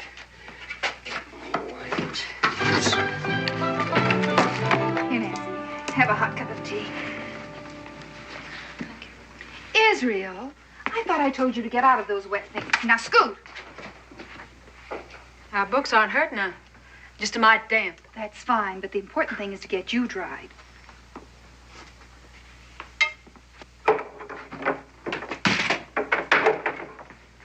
Is Israel all right? Yes, Pa. He was catching turtles and he fell in the river. And this young woman fished him out. Oh, no. I fell in and he pulled me out.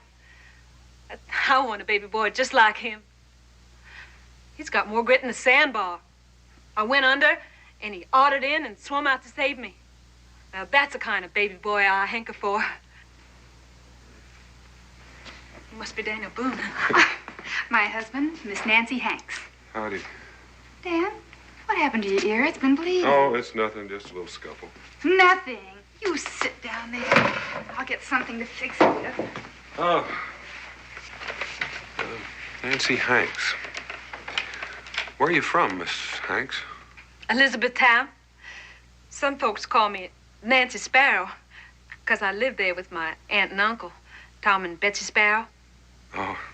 They have a lilac bush by the front door. Let me have a look at that ear. Where'd you have the fight? Cincinnatus's Tavern. Who hit you? Some wild young buck by the name of Tom Lincoln. Then you must have riled him. I reckon I did. He's a rip snorter when he's riled. Do you know him, Mr. Lincoln? He's a carpenter in Cooper. He made a sauerkraut barrel for my Aunt Betsy. Well, what brings you here to Boonesboro, Miss Hanks? I come to find a job. I thought that maybe in a big place like Boonesboro, there might be a family that needs some help. What about the Nicholas Burnses? Maybe they could use her. You know, that just might be. They got a whole passel of kids. The last count I made out about 8. 10. Soon be 11. Mrs. Burns is in a family way. So I noticed. Do you think they could afford to hire me, the Burnses? Oh, they're pretty rich. They got 3 horses, 2 cows, and a wagon. Oh, and they brought back a raft full of plunder. Pewter and copperware and all the pots and pans you can shake a stick at. candle mold, 2 spinning wheels. Well, did they bring along any books? I didn't see any. That's too bad. Do you like books? Oh, they open up your eyes and your mind. I want to read all I can so I can be ready for him when he opens up his eyes. Him? Who? My boy baby I was talking about. I can just close my eyes and see myself loving him and nursing him and raising him up against the sky and saying, "Here we come." Where from? But I know, deep down inside me, wherever he comes from, that he will rise up into greatness. How do you know that? Well, I was walking in the woods, in a grove of wild crabapple trees, and they was in bloom. And I heard a voice above me, like it was in the blossoms. And it said, right out, clear as day, "You will have a boy baby, and he will sit in high places." The voice of God? Oh, no. It sounded more like my grandmother. But it must have been most unsettling. But it is Miss Nancy, isn't it, Miss? That's the trouble. I know who I want for my boy's father, but he wants somebody else. Well, maybe things will work out.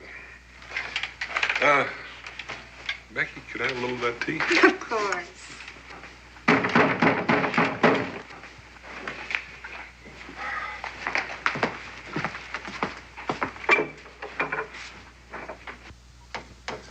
Listen, we've got women in here. I don't want any trouble.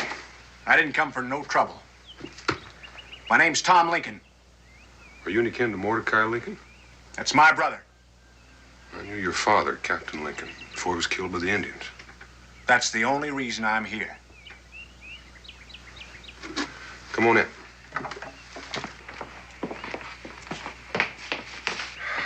This is my wife, Rebecca, Mr. Lincoln. Miss Boone. Mr. Lincoln.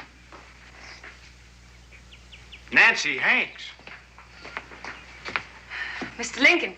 What are you doing in Boonesboro? I came to find a job. A hired girl? Well, it's better than poking my fist into other people's ears. I'll see you later, Boone, when you're not so fuddled up with damp females. Hold your horses. I was just about to leave. Where do these Burnses live? You can't go out like that. You gotta dry out first and prink yourself up some. You look like a wet dog. Well, it's better than smelling like one. I'm obliged for the tea. All right, I'll go with you and get you acquainted with Mrs. Burns. A wrathful man stirreth up strife, but he who is slow to anger appeaseth strife. Proverbs.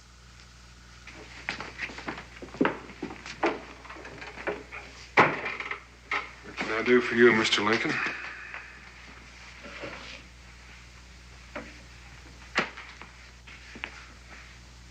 Do you believe in slavery? No, I don't, do you? Slavery's against God's law. And we're both on the same side. But did you come over here to discuss slavery? Well, no. I come for some advice. What about? Well, I've had a job lately hewing out timbers for a new sawmill Danton Gahegan's building down on Squirrel Creek. A couple of days ago, he bought 2 slaves and put them to helping me. It must have been the 2 that came through here the other day with that fat slave trader. That's them. Well, what did you do? I quit. If I work alongside of slaves, it'd be the same as saying I believed in slavery, wouldn't it? Could be taken that way. It sure could. But now here's the rub. Now Gahegan won't pay me for the 3 months' work I already put in. So what should I do? Why are you asking me? Who should I ask? You're the head man here, ain't you? This place is named after you, ain't it? I reckon it is. Well, so there ain't nobody else to ask.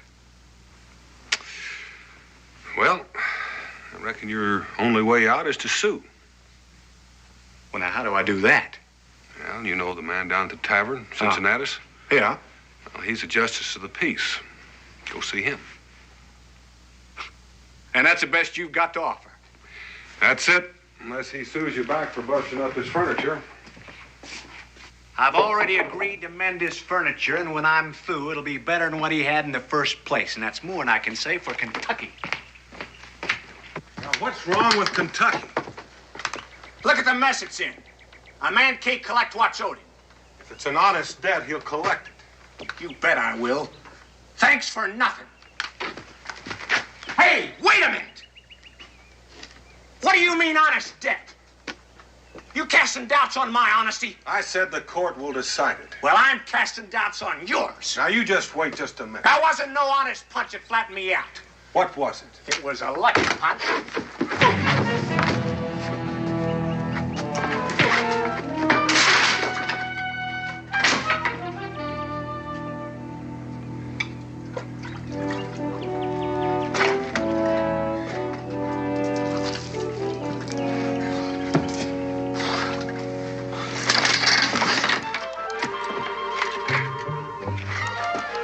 While you're fixing those other chairs, you can fix my wife's too. If you can. What happened to my chair? He sat on it too hard. Good day, Mr. Lincoln.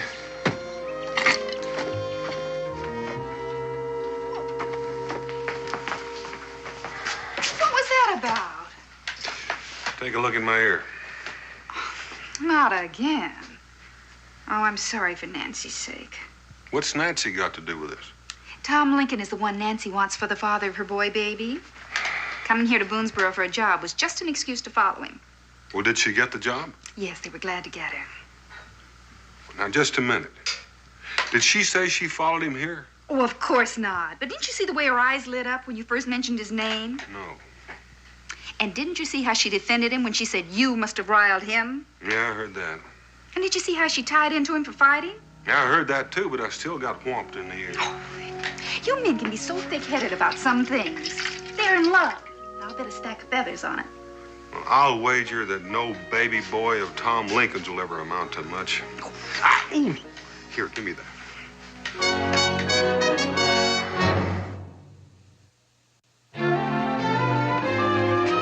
Cincinnati?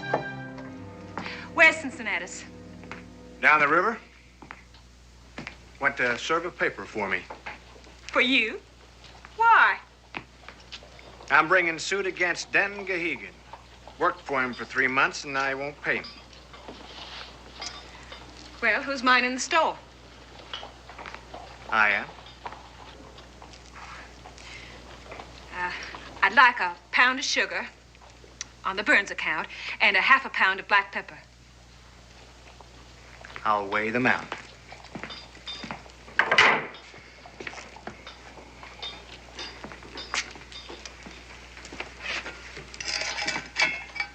How long you gonna be in Boonesboro? At least till I mend this furniture.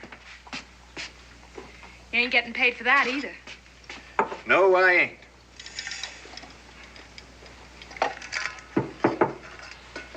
Well, looks like you're not getting ahead so fast, are you? I've been spoke to by Ezra Bean. He wants me to make him up some white oak barrels. He's starting a whiskey distillery. Then you'll be staying on a spell? Maybe. And maybe not. Some fella spoke to me, and he wants me to go buffalo hunting with him out on the prairies. Buffalo? Prairies? How do you like your job? Fine. Burns are kindly folk. What do you have to do? Oh, just chore around. Women's work. First thing in the morning, I milk. How many cows they got? 3, but only 2's fresh. And then I get the babies up and make breakfast. Pancakes? Sometimes. Can you flip them? Of course I can flip 'em. How high? High enough to turn him around. Clever woman could flip him up a chimney and run outside and catch him coming down. Well, I ain't that. You're joking me, ain't you? Fixing to get mad, wasn't you?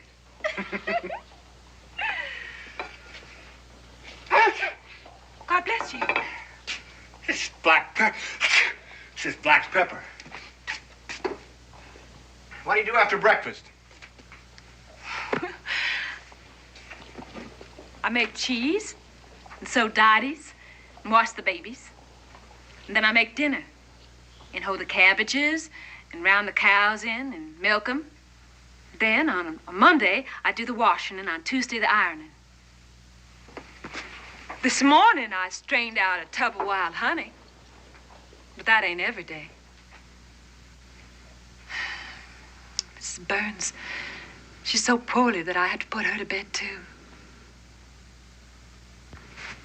Then, I get to sit by the fire and read my storybook on my Bible. It's my favorite part of the day, reading a little. Reading? What's the matter with reading? Puts notions in your head. Well, a head should have some notions in it. Not the kind you got. Well, what kind should it have, like yours? If your head had some notions in it instead of all that wrath, you wouldn't be working here for nothing.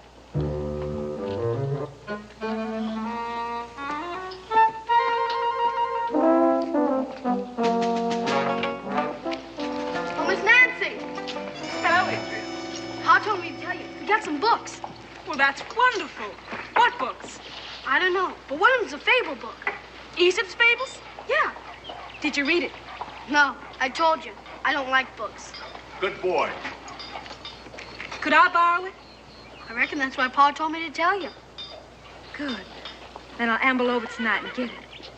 Well, you thank your pa for me, Israel.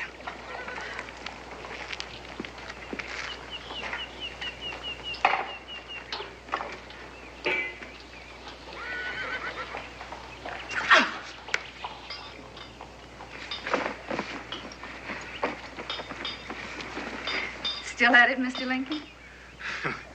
Well, when I get going, I'm too lazy to stop. I see you were socializing with Nancy Hanks. That's nice. Yeah, in a way it was. We was acquainted in Elizabethtown. She must get quite lonesome here. You never get lonesome when you're working, and she's busy as a horse's tail in fly time. You know, she'll make somebody a fine wife. Why are you doing this, Mrs. Boone? Doing what? Trying to make a marriage twixt Nancy Hanks and me? Ain't that what you're up to? Yes, I am. I like Nancy Hanks. And I think she's gone on you. And I like you, and I think you're gone over her, too, whether you know it or not. If something's keeping you two apart, I don't see why I shouldn't try to find out what it is and bring you together. Mind you, I'm drawn to her, huh? Even sparked her some. Took her to a Baptist camp meeting once. But then I drew back. Why? I could put a reason on it. Did she say why she came here? To look for work. It ain't that. It was to follow me. Do you think that? Well, what else can I think? Besides, she's upset. I want a different kind of woman. Got my eyes on one, too. As soon as I'm shut of these jobs here, I'm gonna do something about her. Who is the lucky girl? You know Christopher Bush in Elizabethtown, the German fellow with all the sons? No. They're good boys. No back out in them. They never duck a fight when it's necessary, and nobody ever heard them holler enough. I take it they have a sister. Yep. She's the one. Name her Sari. Sarah. She don't get me fired up the way Nancy does, but she's solid, like her brothers. Solid? Do you love her? I could if I took her to wife. That's no way to start. You have to... Well, I just hope you're making the right decision. Well, excuse me, Mrs. Boone. Cincinnati's is back. Hello. Hey. You served the suit paper on Denton Gehegan? Yes, I done it. Had to dog him all the way to Elizabethtown to do it, but it's served. Now I got one to serve you. Denton Gehegan is countersuing you back. On what grounds? He says the timbers you hewed out for him wasn't cut true and square. That's a lie. Well, if it is, it'll come out in the trial. Well, Becky, how you been? Fine. Things been pretty quiet. Well, he sure wasn't quiet in Elizabethtown. How was that? They had a big wedding. I tell you, there's more victuals than you ever seen in your life. And old pies and cakes. Who got married? Well, Daniel Johnson, the new jailer over there, and you ought to seen him pour that liquor on. There was corn whiskey here, there was West Indy rum, dandelion wine, and oh, I tell you, that was a big wedding. And if I got myself a big head. Excuse me, Becky. Who'd the jailer marry? Huh? The bride. Who was the bride? Oh, big strapping, yellow-haired gal by the name of Sari Bush it was, yeah. I gotta get in the tavern, if I can get my head through the door.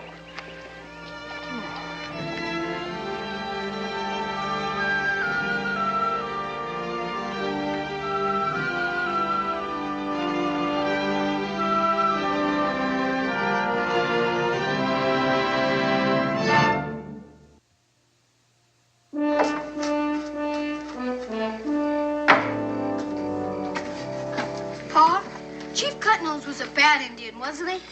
Well, he burned a lot of white men at the stake. 3 that I know of.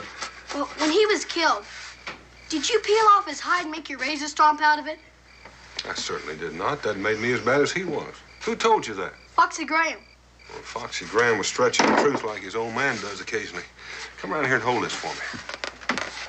As a matter of fact, my razor strop was made out of a piece of buffalo hide. I told you you wouldn't skin him. Well, thank you for sticking up for me. Can possums talk? I reckon they talk to one another. No, I mean talk English. Now, who told you that? Cincinnatus. I heard him gabbing to some men. He said that you're the best rifle shot in Kentucky. And even the possums know it. He said once, you treat a possum. You were just drawing a bead on it. And he yelled up, "Say your prayers, possum. This is Daniel Boone down here." He yelled down, "Don't you down? I'll come down." Well, that's a stretcher, son, but it's a better story. Nancy Hank says that books can make you laugh and cry, can they? Well, it makes some folks laugh and cry. Did you tell her we've got some books? I told her. She says books take you way out yonder. Do they? Well, the good ones do. Never took me way out yonder. Maybe I should try another one. Well, it wouldn't do you any harm. You haven't been doing too good in your learning. Maybe it'd help to read a few books. That's not the kind of learning I want. I want to learn how to kill bears and trap varmints like you do. Well, those old times are changing. Kentucky's not always going to be the dark and bloody ground. Pretty soon a man will have to be educated just to live here.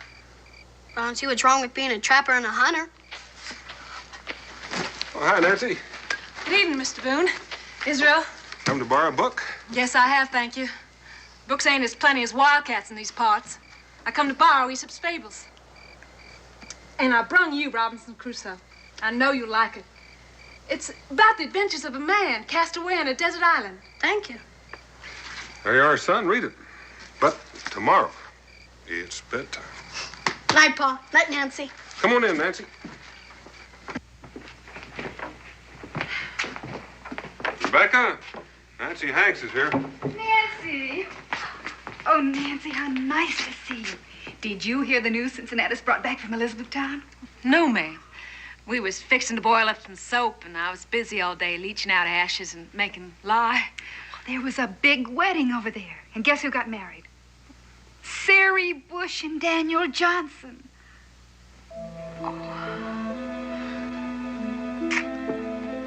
Dear. Sari Bush. I do believe you're crying. I thought it'd make you happy.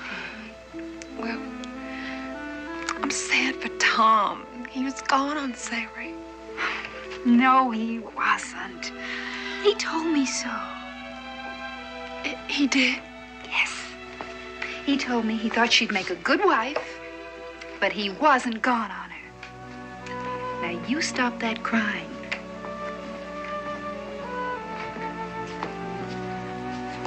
Here's a book. Thank you. I'll take good care of her. I told Nancy about the wedding. Now she has a clear feel for Tom Lincoln. Oh, Tom Lincoln won't never marry me.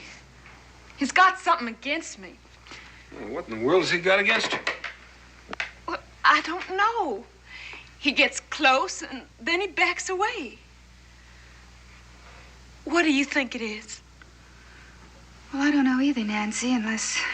Well, maybe he doesn't like the idea of your following him over here. May think it's a little too forward. Who says I followed him over here? Is that what he told you? Well, he sort of mentioned it. And you think that that's why Tom is so standoffish?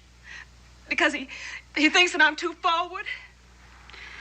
Well, if he does, it's a mighty silly reason.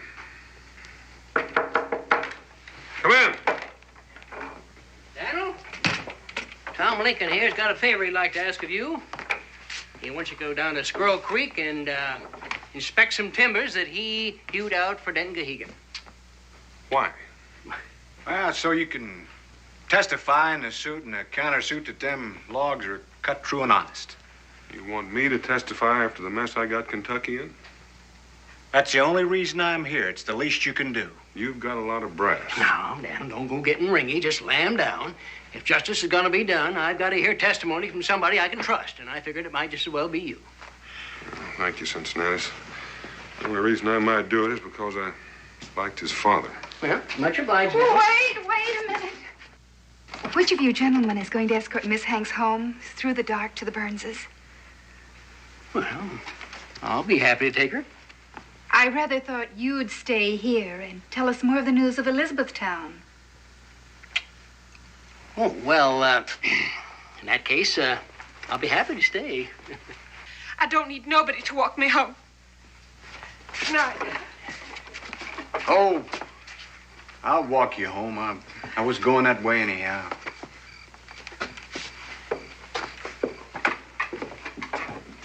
At least we got them together. That Lincoln, he's as ornery as a sore-toed bear. Just 'cause he asked you a favor. No, because he keeps putting off that fine girl. Oh, Now, what's that for? 'cause I kind of like you. You know, you're the only married couple I know who makes me regret being a bachelor. Good night, Cincinnati. Good night, Daniel. Becky.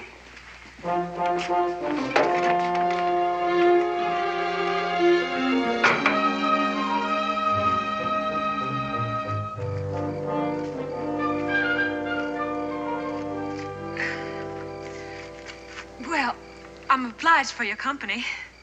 Wasn't nothing. Tom, you're as solemn as a papoose tonight. Not one of your stories. I want to say something.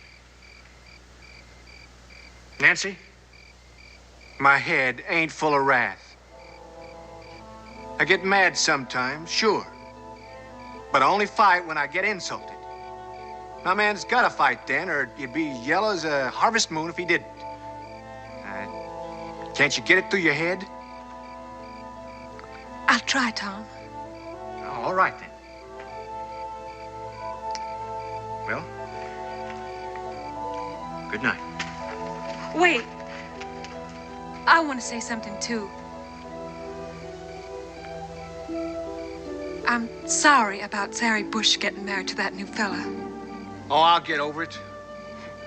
Now I won't have to go through all that sparking.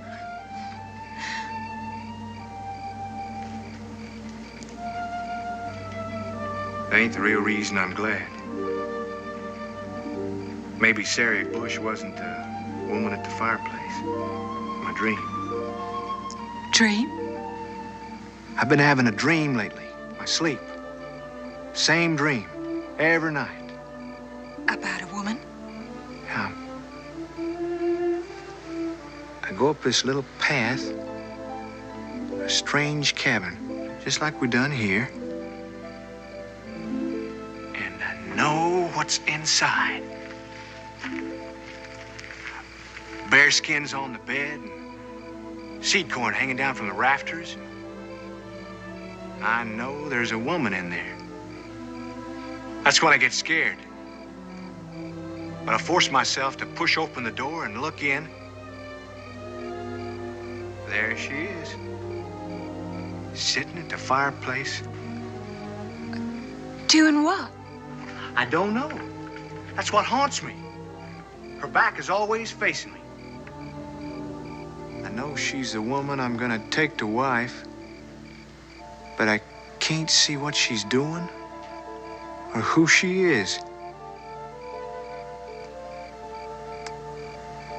Poor Tom.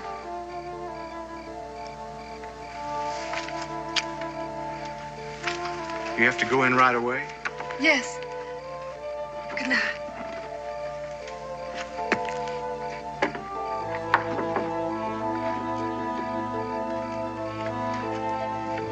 I don't work all day on the Sabbath. After dinner, I usually go down by the river and sit on the bank. Get a hold of myself a little. Good night.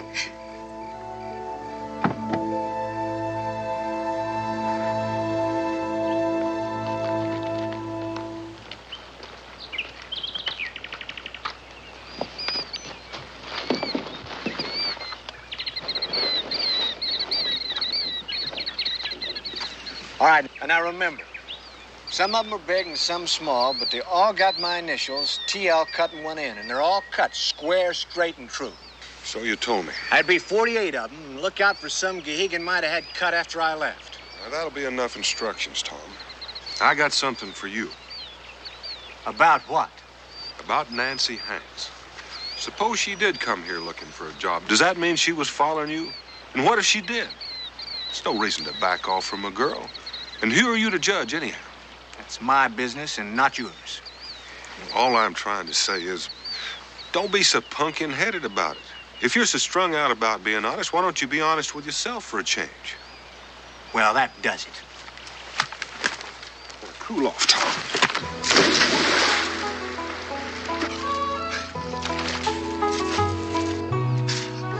You just take care of the logs. I'll take care of my women. Why I'm doing this for an opinionated, horn-handed, fly-by-night, backwoods carpenter is more than I can figure out.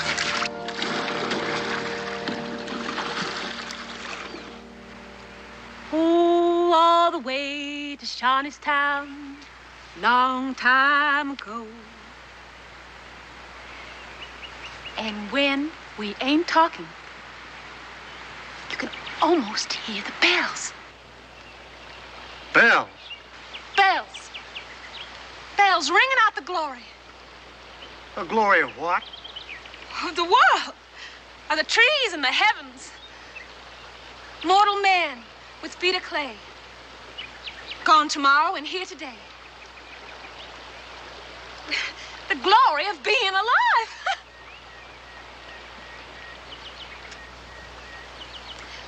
Here. I brought some of my biscuits. You want to try one? Don't mind if I do. There's fresh churned butter on it. And see? A square of bare bacon. I'm a good cook. Never said you wasn't. Never said nothing much, except your stories. It ain't your cooking. I can eat anything set before me. Then what? Well, it's Well, is it because I come to live here in Boonesboro? It ain't none of my business where you live. Who am I to sit in judgment on that? Then what is it? Well, if you must know, it's your giddy goose-capped ways. You're so brain wild and notional. Your head's full of dreams and legends and strange stories and philosophies you get God knows where. Well, you have dreams. I have one dream, and it ain't like yours. And I don't hear bells on the riverbank or voices in the woods and reading books all the time. What kind of a woman is that to take to wife? To abide with? What are you? I'm a believer. Believer in what? I believe in babies and people and animals and fishes and flowers and houses and farms and in hunger and thirst and in life and eternity after life. And that's what I am. And that's the kind of wife I'm going to be. That ain't the kind of woman to mother my son. I want a practical boy who'll grow up to be a useful man. And I want a woman who can teach him that. With all the wild notions in your head, how could you teach him anything that'd be any good to him? Well, I could teach him. And more than just swinging an axe. No. No, you wouldn't be a fit mother. Well, then go. Go find yourself a mother fit enough for your son. And get off of my riverbank.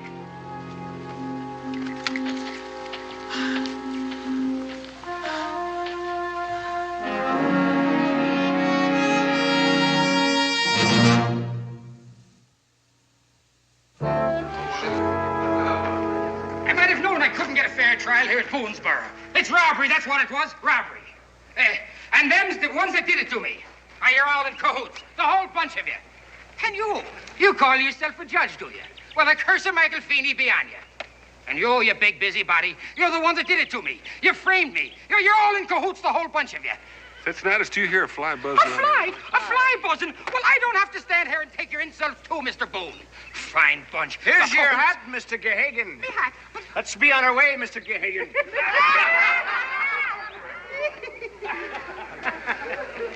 I'm obliged for your help, Miss Boone. I just told the truth. I'll get on your porch chair right away, Miss Boone. And I'll get back to the tavern.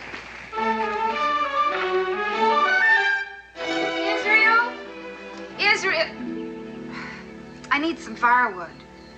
Israel, you hadn't have your nose out of that book since the trial. Just a minute, Ma. This minute, firewood. Yes, ma'am.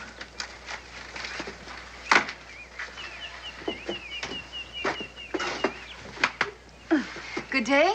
Oh, fair. Israel finished his storybook? Well, he was about to when his cruel mother made him do his chores. Mr. Lincoln. Here's your porch chair. Where would you like it? Put it right there and come on in.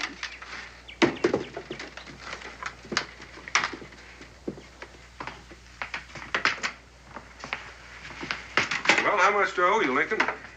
Not a thing. Present for Miss Boone. Thank you very much. Tea? Coffee? Oh, no thanks. I gotta be moving on. Oh, you must be getting ready to start your whiskey barrels. No, I'm passing that up. I'm on my way to New Orleans. New Orleans? How? Well, I'm gonna go down to the Ohio and build me a broadhorn flatboat, float her to the big river, and then on to the French settlements. Want to go partners with me? Me? Partners? I know you won't cheat me none. Well, that's a fact, but... No, there are too many people down that way to suit me. Well, we could sell a flatboat for the lumber in it and then come on home. And what if he can't sell the boat or get stove up in a wreck? Oh, I've lived on acorns and slept in the rain before. I reckon I can do it again. How about it? Well, He'll do no such thing. He's gonna stay right here in Kentucky. And that's what you should do, too. Take your Gehagen money and buy a farm. Build a cabin and settle down. Well, I gotta have a wife to settle down, and I ain't got no wife. When are you leaving? Right away. Aren't you gonna say goodbye to Nancy Hanks? No, I ain't. I don't care what I dream about. A man can't mess up his life on account of what he sees in his sleep. I ain't gonna take her to wife, and that's final. All right, don't. If you don't want me on her riverbank, I'll stay off her riverbank. take an awful lot of wood chopping to make one of those flatboats. The more to sell, the better. The more lumber. Well, you aim to do it with this thing? Well, that's as dull as butter paddle. That's the only thing that frets me. I ain't found no place to sharpen it. Well, I might be able to help you. I know there's a mighty fine grindstone. Where? Come along, and I'll show you.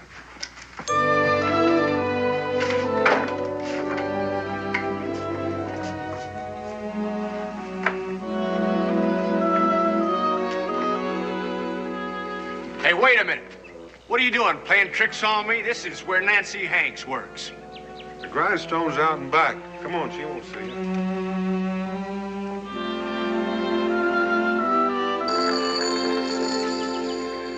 Howdy, Daniel. Nick. Tom Lincoln, Nick Burns. Oh, Mr. Lincoln. Howdy do.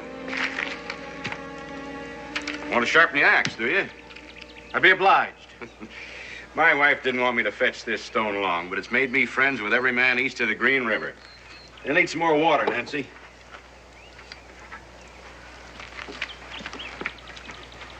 That's the helpingest girl I ever met. Never gets tuckered out, and she's got my kids lined up like a squad of Hessian soldiers. Every one of them doing a chore, and if they don't know how, she shows them. Even their ABCs. You know, I got me a hired girl and a schoolmarm, both for the price of one, and she's a born teacher. Well, have at it. I got work to do. Turn for him, Nancy. Thank you, Nick.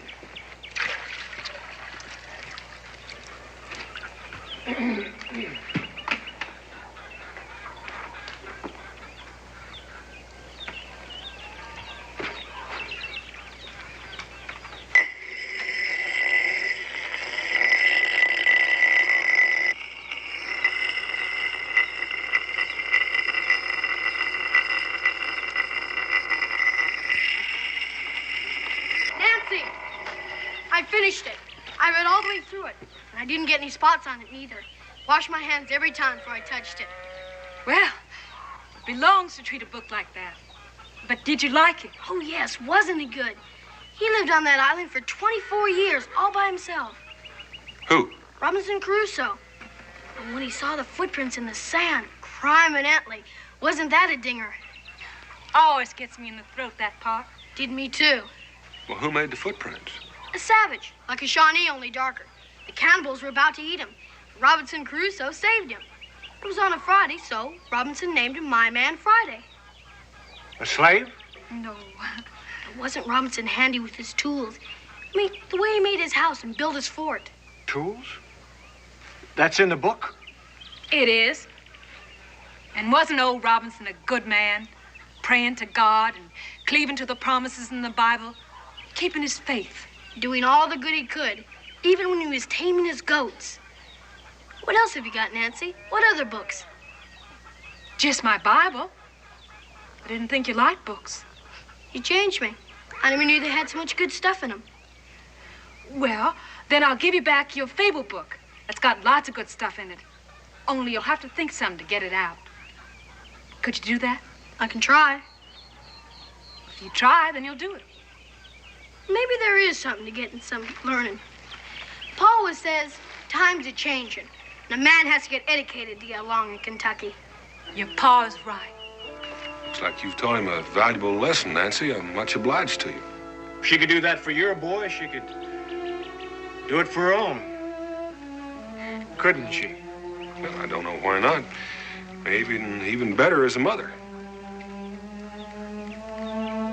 Yes.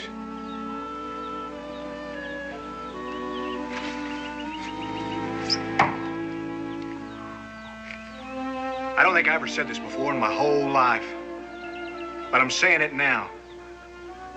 I was wrong.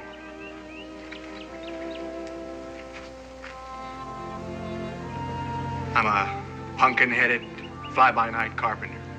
Jesus was a carpenter, and so was his father. There's a sight of difference twixt me and Jesus. Jesus never got married. Neither did you. No, but I want to. Had a dream again last night. About the woman by the fireplace. She finally turned around. Did you see her face? Yes. Who was she? She was you.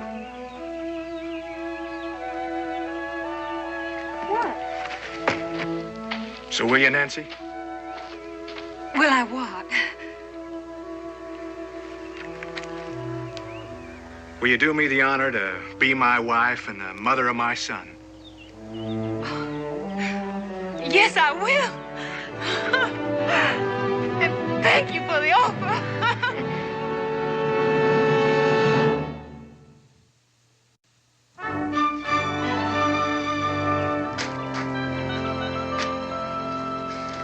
For a confirmed bachelor, you seem mighty anxious to get the knot tied. It's a long trip down the river to my brother's place. Well, be sure to tell Mordecai hello. I will. You can stop pacing, Tom. Here she comes. I said goodbye to everybody. Cincinnati's broke down and cried. Just wish we were having the wedding here. Oh, Tom wants his brother to stand up with him. Well, the canoe's all loaded. Your tools and stuff, and your basket and books are all wrapped in fawn skin. Thank you, Israel. Well, that's it then. Let us know when you have a baby and if it's a boy or not. Oh, it'll be a boy, all right. Tom can teach him how to split rails, but there'll still be plenty of room left in his head for book notions, too, won't there? If you say so. And we'll name him after your father, Tom. I'd like that. Well, we better be going. Thank you, Becky, Good luck, for Tom. everything. Tom. Thank you, Right, dear Nancy. Boone. God bless. Can I go see them off? Go ahead, son. A boy, baby. Maybe he will rise to high places. Yeah, he might even be president someday. Well, I wouldn't go that far. What was Tom's father's name? Abraham. Abraham Lincoln.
Mighty are the evil spirits of the woodland that have the power to do us harm, Little Hawk.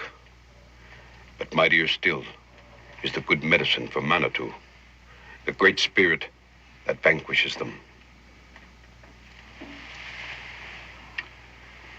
Tequitana speaks with great wisdom.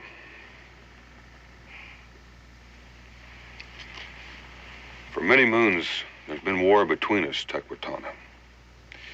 As a blood brother of the Shawnee, as a friend of the Cherokee and the Tuscarora, I say that the white man and the red man should learn to live together in peace. I'm glad that Gabe has finally been able to arrange this meeting between us. The ways of Manitou are strange, Boone. Strange even to the cunning of Tuscarora. It is not given to us alone to understand these. What remains mysterious to us may be knowledge to the white man. That is why I call you here today. The white medicine man. He is still in Boonesboro. The white teacher, Pickering. It is Tequitana's wish to place his son in the white man's school.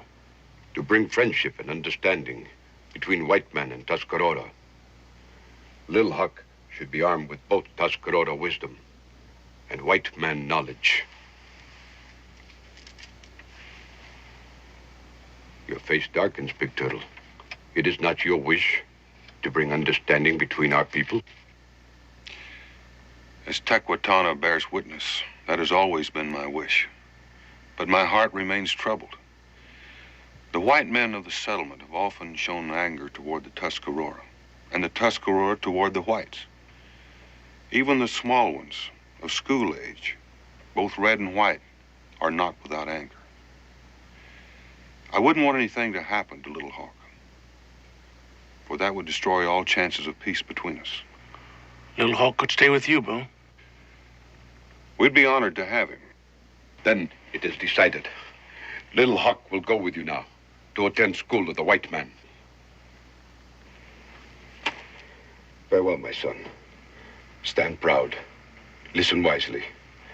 I know you will not disgrace us in the school of the white man.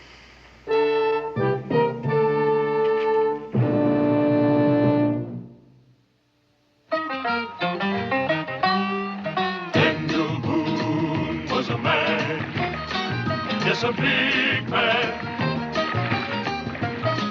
with an eye like an eagle and as tall as a mountain was he. Daniel Boone was a man, yes, a big man. He was brave, he was fearless, and as tough as a mighty oak tree. From the coonskin cap on the top of old Dan to the heel of his rawhide shoe, the rippin'est, roaring'est, fighting'est man the frontier ever knew. Daniel Boone was a man, yes, a big man, and he fought for America to make all Americans free. Daniel Boone.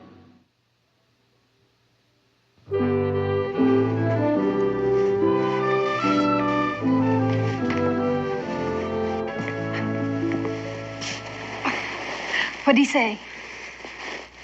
Well, he didn't say no, and he didn't say yes. What do you mean he didn't say yes or no? Well, I guess what I'm trying to say is I didn't ask him.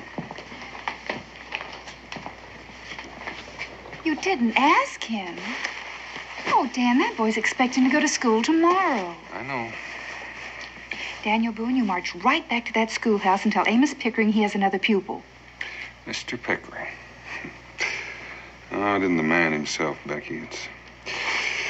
It's just that stream of words that he can hurl at you. The first thing you know, you're sinking down in the bog of ancient history and Greek. Well, Greeks or no Greeks, he's going to teach Little Hawk just like the rest of them. Well, I promised Gabe and Tequatana that he'd get schooling. The only thing I didn't do was ask Mr. Pickering. He's getting paid, isn't he? Yeah, manner of speaking. But don't forget, he became our schoolmaster on the condition that he run the school with no interference from any of us. Nobody's telling him how to run the school. Just telling him who to teach.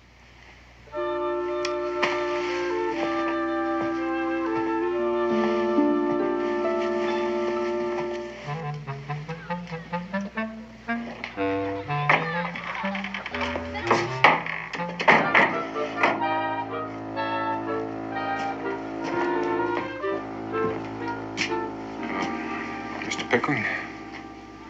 Oh, Mr. Boone, I didn't hear you come in. I'm sorry to interrupt you.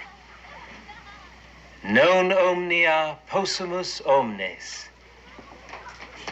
When I read Virgil, I lose all sense of time. Don't you? I have enough trouble ciphering English, let alone Latin. Then let me translate. We are not all capable of everything. And they say Latin is a dead language. Mr. Pickering, there's something else that's not exactly dead around here. Yes, Mr. Boone? I'm talking about Indians. Ah, the noble savage. Well, the truth of the matter is they're no more noble than we are, or more savage. They're just people. Come to the point, Mr. Boone. Well, what I'm trying to say is that I promised an Indian chief we'd give a son of his some schooling. You promised? I'm afraid I did. Splendid. It'll be a great challenge to mold a gentleman out of a little savage. I presume I shall be paid for my services? Oh, yes, yes, indeed. Some people consider their coinage better than ours. Capital, Boone. Capital.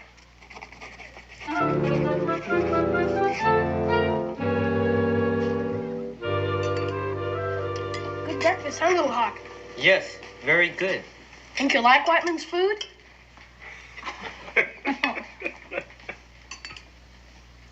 What's wrong? Did I say something funny? I'm afraid you did, Israel. You call this white man's food. Well, it is, isn't it? I've been eating it all my life. Blueberries, Johnny cake with honey, and broiled trout. That's Indian food, Israel. We got it from them. Indians were making pancakes out of cornmeal and eating it with wild honey long before the white man came. They just showed us how to do it.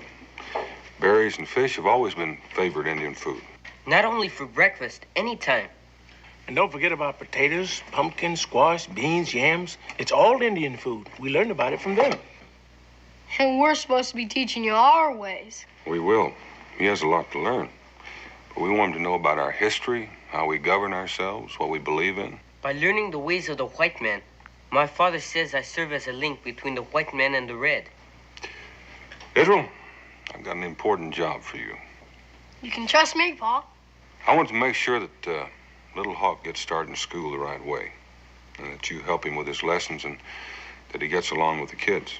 That's a big responsibility, Israel. I can handle it. Engine, smelly buck, where's the feathers of a duck? Engine, spins to the jet, has no money, pays no rent. Engine, smelly buck, where's the feathers of a duck? Where'd you get the duck feathers? It's an eagle feather. Nah, duck feathers.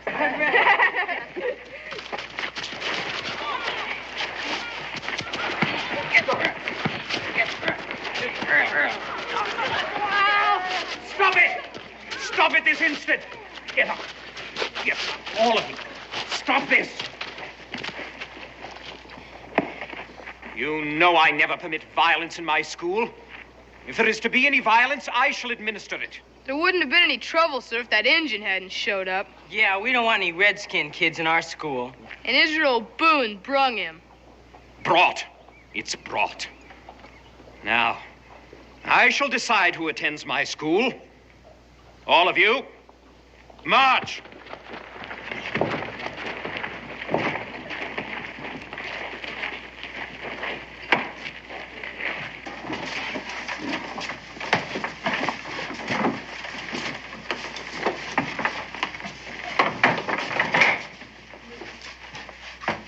I've had enough trouble for one day. I will tolerate no more. Now, before we begin today's lesson, I want to make very clear my position with regard to our new pupil. Now then, as a settlement, we have had our problems with the Tuscarora. And I dare say they have had their problems with us. But hopefully, we are in a new era of good feelings. And I hereby charge all of you to treat our new pupil with the same consideration that you would extend to any new boy. I hope it will not be necessary for me to mention this subject again.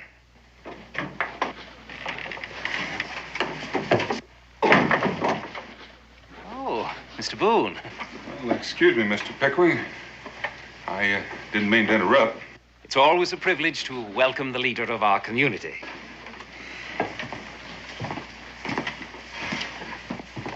Well, thank you. I just thought I'd stick my head in and see how things were going.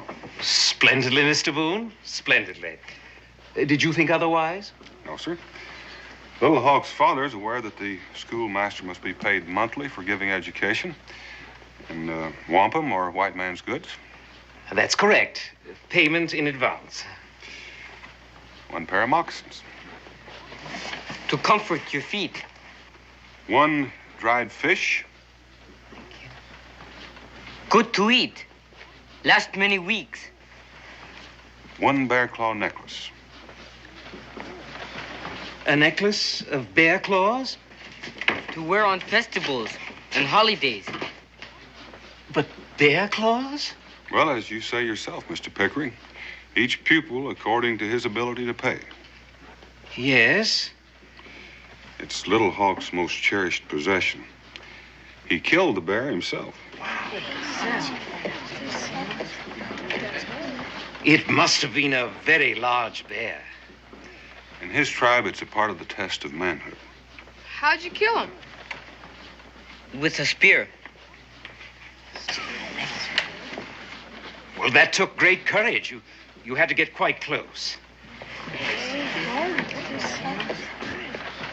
All right, class.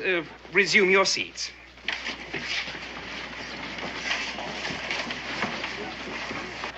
Little Hawk, please stand and tell us exactly how much education you have had, if any. A missionary lived with my tribe many moons. He taught me how to speak the language of the Yengeese. He also taught me how to write. I know the alphabet. A, B, C, D, E, F, G.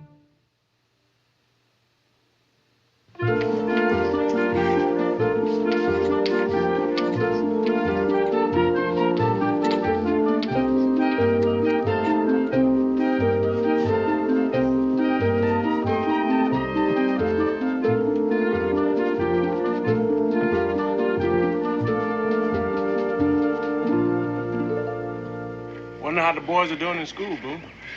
Oh, I reckon they've had time to settle down.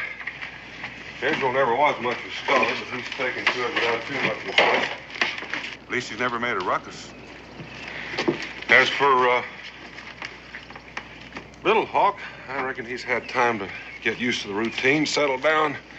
Wouldn't surprise me to learn that he fits in just like a hand in a glove. All in all, I'd say things couldn't be much better. Now then, the lower grades will write 3 verses from Mother Goose, from memory. Watch your penmanship. The middle grades will work out these problems in arithmetic at your desks. And the upper grades will write a brief description of the conquest of the Persian Empire by Alexander the Great. Yes, Little Hawk? Something you don't understand? No, I understand what is to be done. I am puzzled about something else. In regard to what? Alexander the Great. And why is that subject your concern? Because I've sat here for many days, listening to you speak of him and of other great heroes of the white man. I have been here for almost 1 week. I've heard the teachings of the white man, his laws, his customs, his ancient kings, his heroes. The past is the key to the future. The Indians also have laws, customs, heroes, battles, traditions, and tales of ancient days. Go on. Why do you not teach of the great Indian hero, Hiawatha, a Mohawk who united the 5 Iroquois tribes? Are you quite serious? If the red man is to learn the white man's ways, surely the white man should learn the ways of the red man. This is preposterous. My father is a wise man. He has said, understanding is a path that travels 2 ways. Yes, Joe, what is it? It sounds like a good idea, Mr. Pickering. It'd be a lot more interesting learning about Indians than about those old Romans and freaks you told us about. Greeks, not freaks. And studying the classics simply cannot be compared with learning the habits and superstitions of primitive savages. But the Indians have taught us an awful lot about... Enough. Let there be an immediate end to this discussion. It is my position that schools are not supposed to teach white children about Indians. It has never been done, and I see no point to it. Now, get on with your lessons. Hey,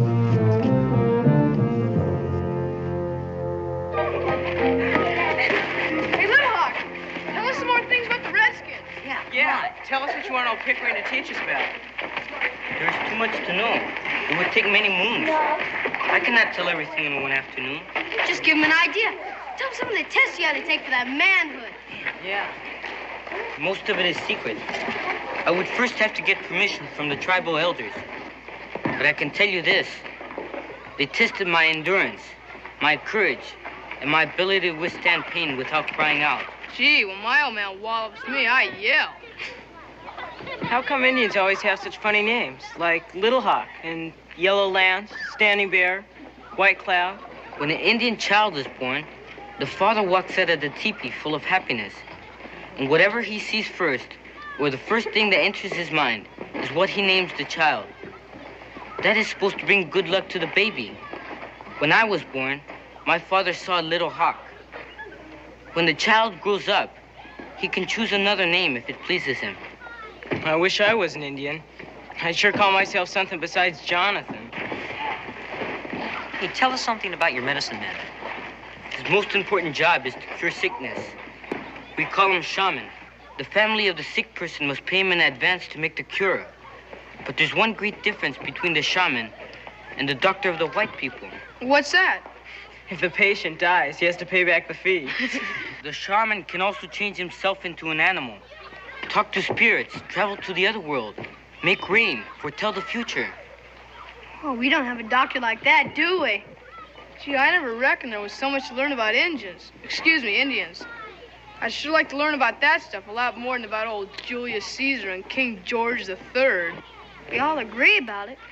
Thing is, how do we convince Pickering to teach it in school? Tell you what we'll do. I'll get some of the other guys. Think about it. And after supper, we'll meet in the old cave. See if anybody thought of anything.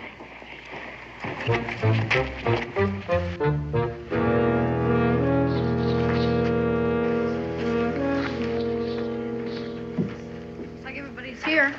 Anybody got any ideas?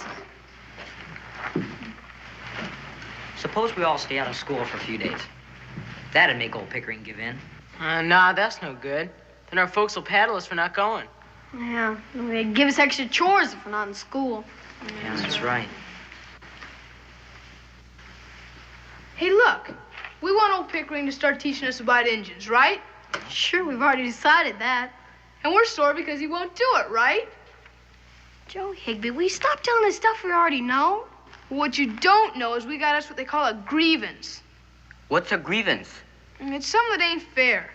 Grievances are what the Patriots had at the First Continental Congress. We learned about it in school. Hey, that's right. Yeah, it kind of stuck in my mind at the time because I had a grievance that we had to learn about all them grievances. Well, anyway, remember what the delegates did at the Congress? Well, sure. They picked a committee, and then the committee made a list of all the colonial grievances. And they presented it all to the king in form of a petition. That's what I'm talking about. What are you talking about? Petition to Pickering. Hey, that's good. Well, if the Patriots who started this country can do it, so can we. Pickering will have to give in. He's the one who told us about it.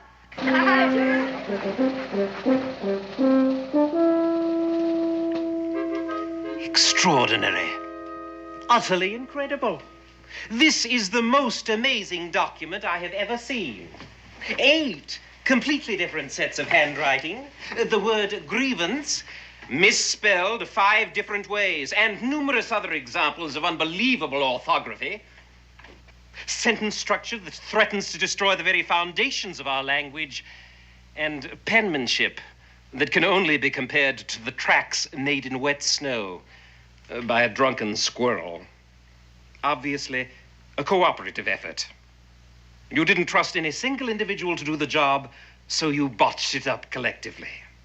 The technical aspects of this document notwithstanding, I am deeply impressed by the concept of the petition, also by the sentiments expressed herein. I wish to compliment all of you on the approach you took. However, this school is not the Continental Congress, and I am not King George. And much as I may be in favor of a democracy, no school can be run like one.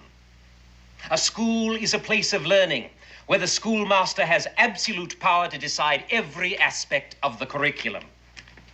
And so, my dear young pupils, I know it will grieve you to hear this, but your request to begin a course of Red Indian Studies is hereby denied.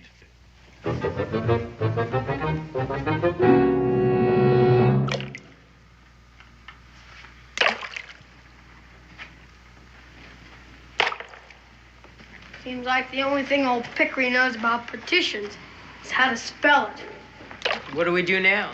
I don't know. Tuscarora have wise saying. Chikwasea tush pachinio. What does that mean? Silence is the ambush of the weak. You mean...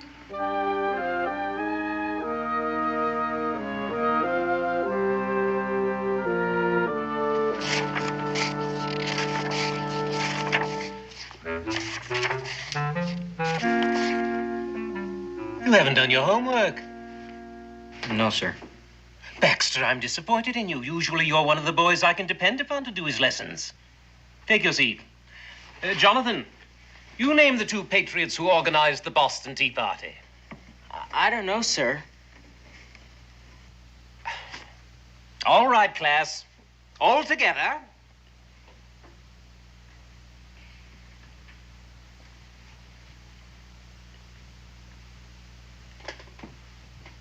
This is most unusual.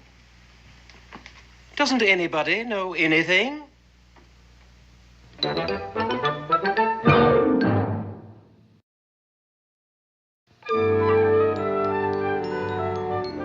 Yesterday was a unique experience in the history of collective human stupidity. Never have I seen a class so utterly devoid of knowledge. I hope today there will be a vast improvement. Israel, open your reader and turn to the biblical story of David and Goliath and read the first paragraph aloud. David was a young sheeper. Shepherd. The word is shepherd. Shepherd boy who tended his flock while King Saul. Saul. King Saul. Oh, yeah, King Saul was at war with the Philistines. Philistines. Joe, will you come to the blackboard and work out the problem, showing every step? I won't be able to do it, sir. Why not? I can't hold the chalk. And why, pray tell, can't you hold the chalk? I hurt my hand. I'm in awful pain. Little Hawk, you've shown great proficiency in arithmetical computation. Will you come to the blackboard and solve the problem for the class? I cannot hold the chalk either, sir. What happened to you? I was wrestling with Joe. I too hurt my hand. Extraordinary. Perhaps you'll all feel better after lunch. Class dismissed.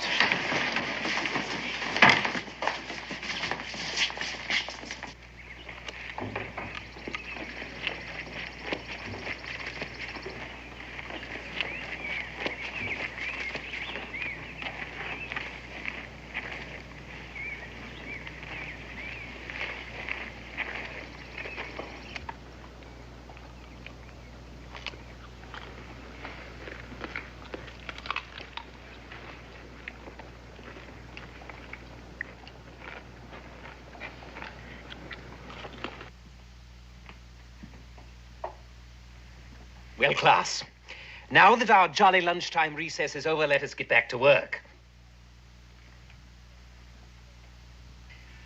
These are the parts of speech of the English language. Noun, verb, adjective, adverb, conjunction, preposition, pronoun, interjection. Now then, class, copy these on your papers and write a word to illustrate the use of each one. Well, proceed. I lost my copybook. Someone broke my pen. I don't have any more ink. Someone stole my inkwell. Mine too. What'd you say about conjunctions? What's a pronoun? Enough. Well, my friends, we have come to the end of a most interesting experience. This has all been a clever little plot to bring me to heel, eh? I would not accede to your demands to provide instruction about Indians. So you call a general revolt to bring me to heel. You seem eager to learn. Well, you will learn one very important lesson. Amos Pickering is not a man to be easily intimidated. I am herewith breaking up the revolt. I know who the ringleaders are, and they will be dealt with. Israel Boone, you will proceed to the woodpile and chop wood for the classroom stove. A 3-month supply will do for the start. Little Hawk, my wily redskin antagonist, you will secure whitewash, a bucket and a brush, and proceed to paint the schoolhouse and the fence. Joseph Higby, Jonathan Latimer, and Baxter Warren, you three co-conspirators will write 1,000 times the sentence, "I will not scheme against my teacher again." Well now, get on with it.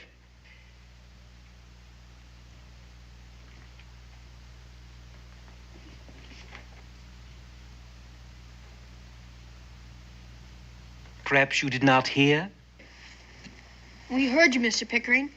Well, we're not going to do it. We're not going to be disciplined for doing something that we believe in. Indeed.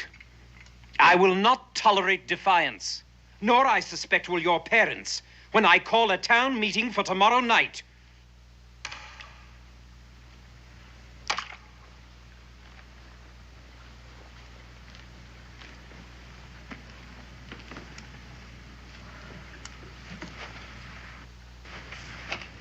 White brothers, it gladdens my heart to see how much you try to help. Do not blame yourselves for having failed. Now it is my turn. Got an idea? I will go into the forest and pray and fast all night. I will ask Manitou, the Great Spirit, for guidance. He will tell me what we must do. Think it'll work? That is what the tribal chiefs do when they seek wisdom. Well, I'd like to go with you, do all that stuff. Two of us working will happen faster. You do not realize what you ask. It is hard for one who is not accustomed to it. It is better that I go alone. Maybe I never took any of them manhood tests or anything. But I reckon I can do anything you can. As you wish. It's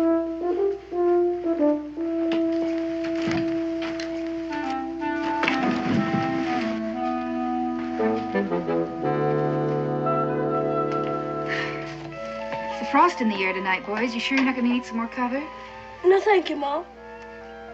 You know, I can still heat your supper up. You didn't have a thing to eat. No, we're not hungry. Well, that's no way for growing boys to get any bigger.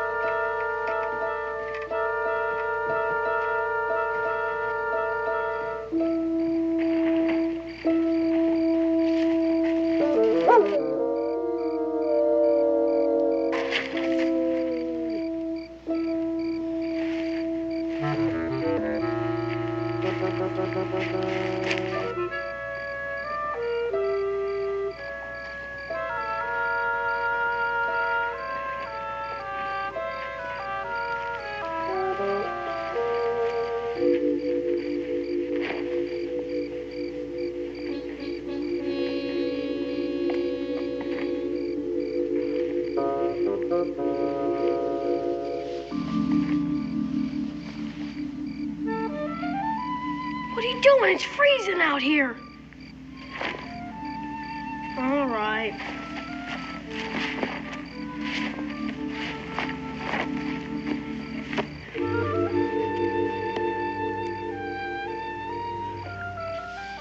We have to put on war paint? All Indian paint is not war paint.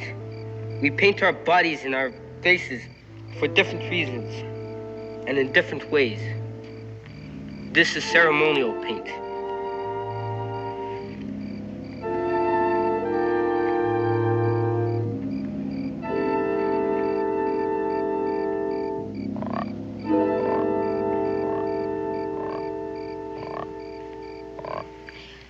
I didn't know you had a frog. What are you gonna do, kill it? No, we will do the frog dance to appease the gods, whom we respect for their wisdom.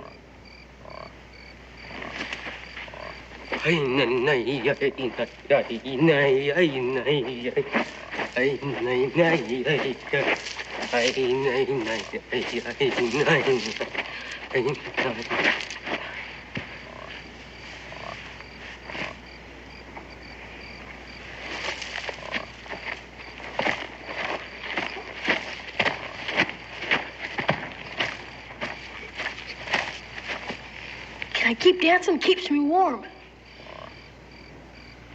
Just asking.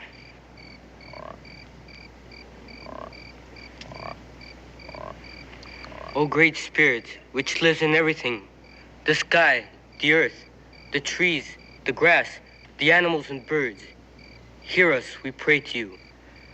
Help us in our needs. Tell us what we must do to soften the heart of Pickering. Send us a vision.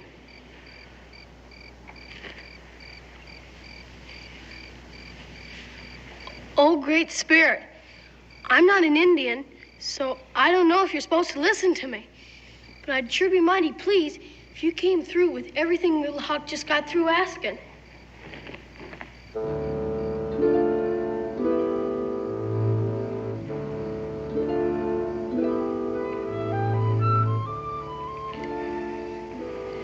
Sure is kind of cool out here. This paint doesn't do much to keep a fellow warm.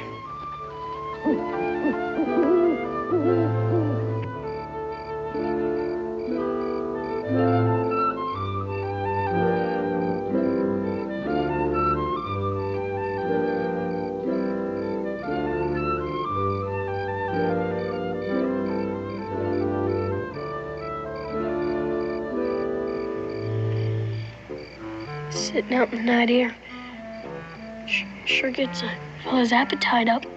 We didn't have any supper.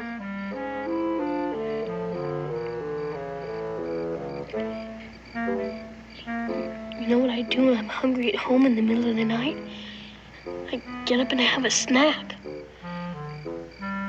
You must continue to pray. I'm praying. Praying I had some food. It is important to refrain from eating. Only by fasting and praying will the Great Spirit help us.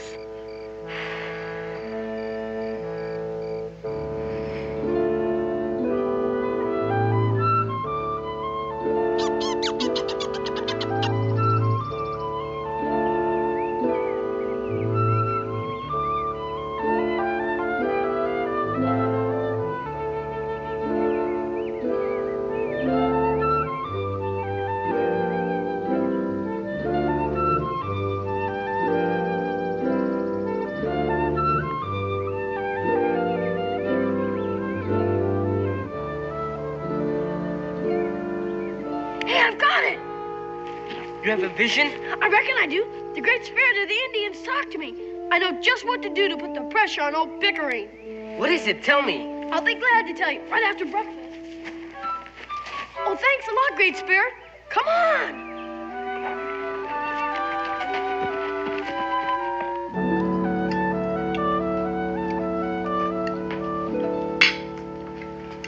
Oh, that's the way I like to see boys eat. Guess a good night's sleep must have perked up your appetites.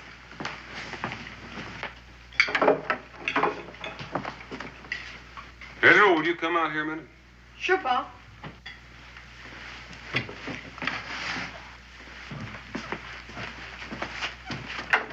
I figured it's time for you and me to have a little talk. What about? Well, it seems Mr. Pickering is mighty upset with you. He's called a special parents' meeting tonight. You mind telling me what it's all about?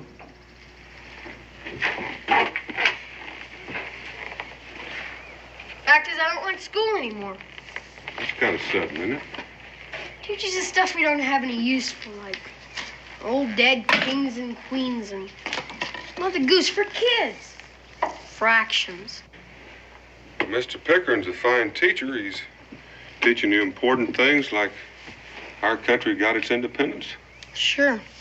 We all agree that's good to know, but all the other stuff's a waste of time compared to other things. What other things? I'd like to hear about it. Well, Little Hawk had a good idea. So we gave it to old Pickering. If Indians are going to learn about white folks so there'd be better understanding and peace, well, why can't white kids learn about Indians? So what's sauce for the goose is sauce for the gander. Huh? That's from one of those nursery rhymes you don't think much of. So you asked Mr. Pickering to tell you more about the Indians, and he refused. He even drew up a list of grievances. When that didn't work, we decided to gang up on him, to make him give in. What do you mean, gang up on him? Guess you could call it mutiny. And I take it that my son is one of the head mutineers? Why didn't you tell your mother and me about the reason for this revolt? Decided not to tell our parents. They always side with the teacher. Well, I reckon this is one parent that doesn't. I don't always agree with Mr. Pickering. You don't? No, I think it's a fine idea for you to learn more about Indians. I think you have a right to. But I think Mr. Pickering has some rights, too. He has a right to order and cooperation in the classroom. Now, you take care of that, and I'll do what I can about those Indian studies. You will? Sure. Don't know why not. I'll get a hold of Gabe. We can come over after class in the afternoon. I'll tell the parents about it at the meeting tonight. Gee, thanks, Pa. Get in there and finish your mush.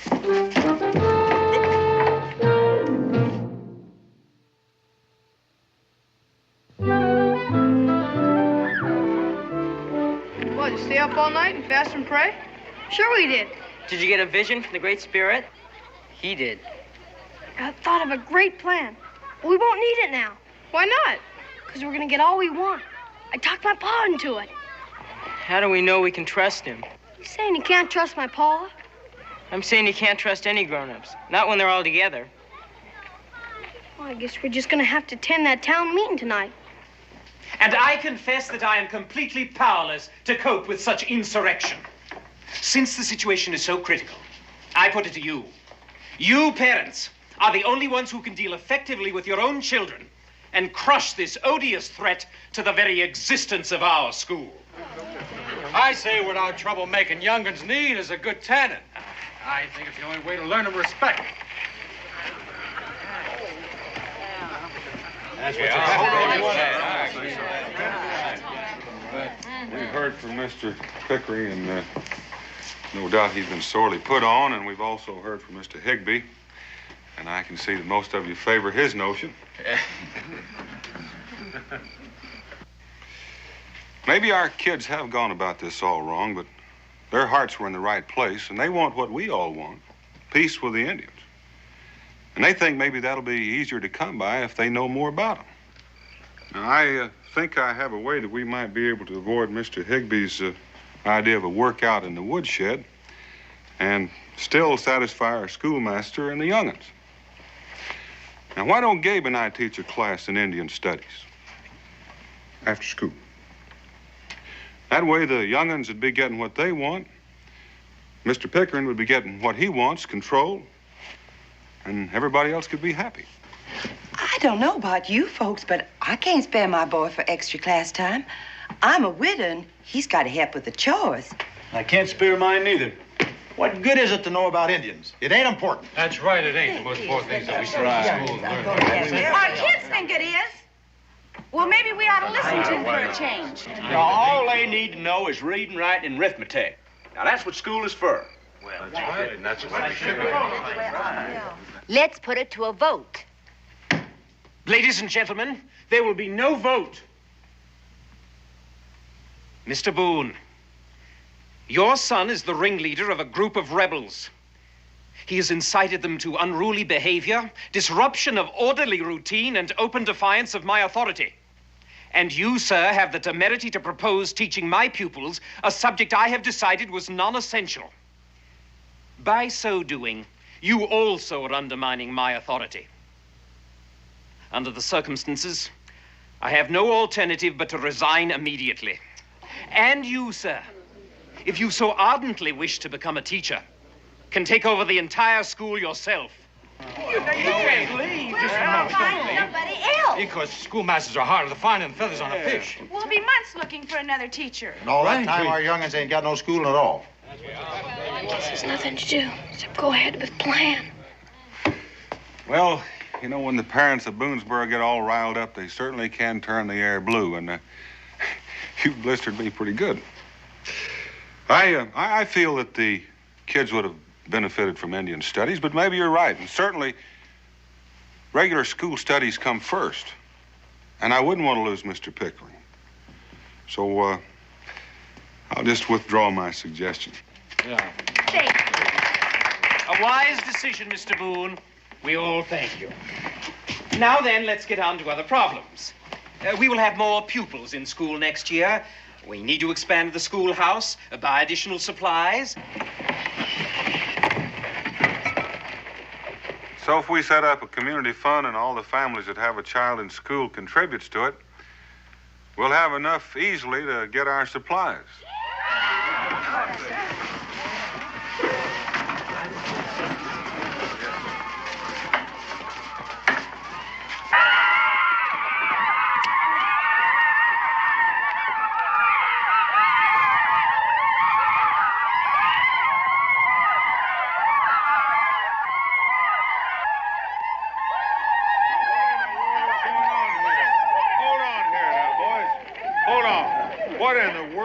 doing? We dressed up like Indians and made a raid, just like the grown-ups did. Grown-ups? What do you mean, grown-ups? The patriots in Boston. Mr. Pickering told us about them. They were protesting against injustice. Yeah, Samuel Adams and Paul Revere and all his friends.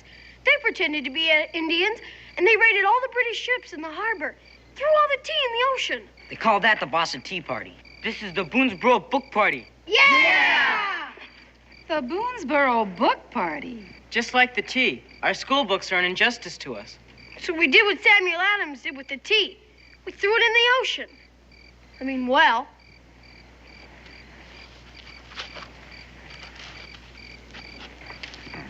Well, Mr. Pickering, you're a real good teacher. These young'uns have learned their lessons real well. But that was a rather drastic way to show your feelings, wasn't it? Just did what we reckoned was right, Pa. We had courage of our conviction, which you say people should always have. Just following your advice. Perhaps my pupils consider me a harsh man, but I am also a fair one.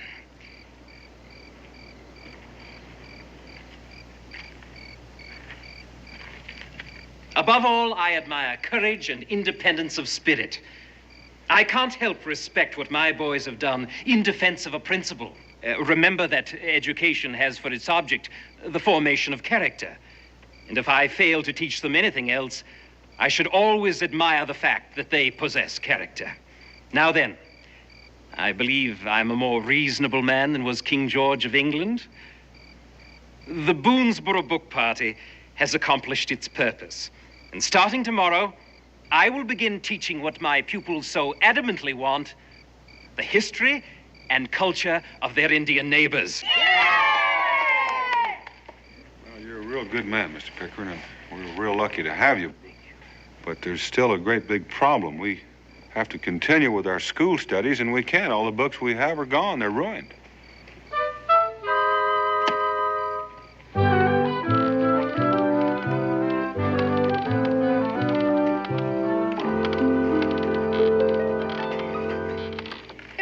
Pa. We made sure they'd be all right. So before we put them in the bag, we wrapped them in waterproof oilskin.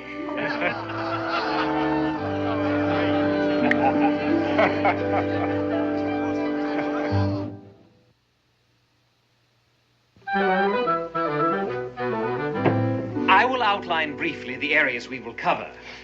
Regretfully, I am a novice in this field, but Mr. Boone and Mr. Cooper have graciously volunteered to help me whenever I falter. You might just say we're visiting professors. Only you won't have to pay us in dried fish or bear claw necklaces. There are many Indian tribes in North America, all of them loosely related, but their languages, customs, and traditions differ greatly. And because the subject is so vast, it's best that we concentrate on those tribes in our part of the country. You're going to learn about Indian handicraft. As Little Hawk knows, the Indians are great pottery makers and basket weavers. And I'll teach you about this picture writing, which tells about their customs and legends. We'll cover Indian government, their political organizations, their treaties, their laws. It may come as a surprise to many white people, but the 5 nations of the Iroquois Confederacy, the Mohawk, Oneida, Onondaga, Cayuga, and Seneca, are very advanced politically. They have elected representatives, and they meet in a council house somewhat like our Congress. I reckon I'm going to help Mr. Pickering tell you about Indian heroes. Pontiac, the chief of the Ottawas. Hiawatha, a Mohawk who united the 5 Iroquois tribes. Logan, the fighting chief of the Cayugas. Logan's Indian name was Hayutaha. Hayuta.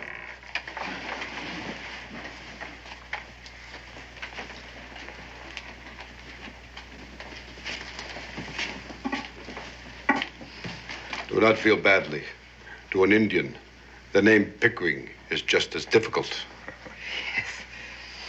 I have been listening to your words, and to those of Boone, and to the mighty chief of the Blackskin, Kanawachakahu. I did not send my son to the school of the white man to learn about the ways of the Indian. Well, Chief, the way it's working out, we're learning from one another. You have filled my heart with gladness, for what you have done for Little Huck. Thank you. But now, I have come to take my son with me. Must he leave now?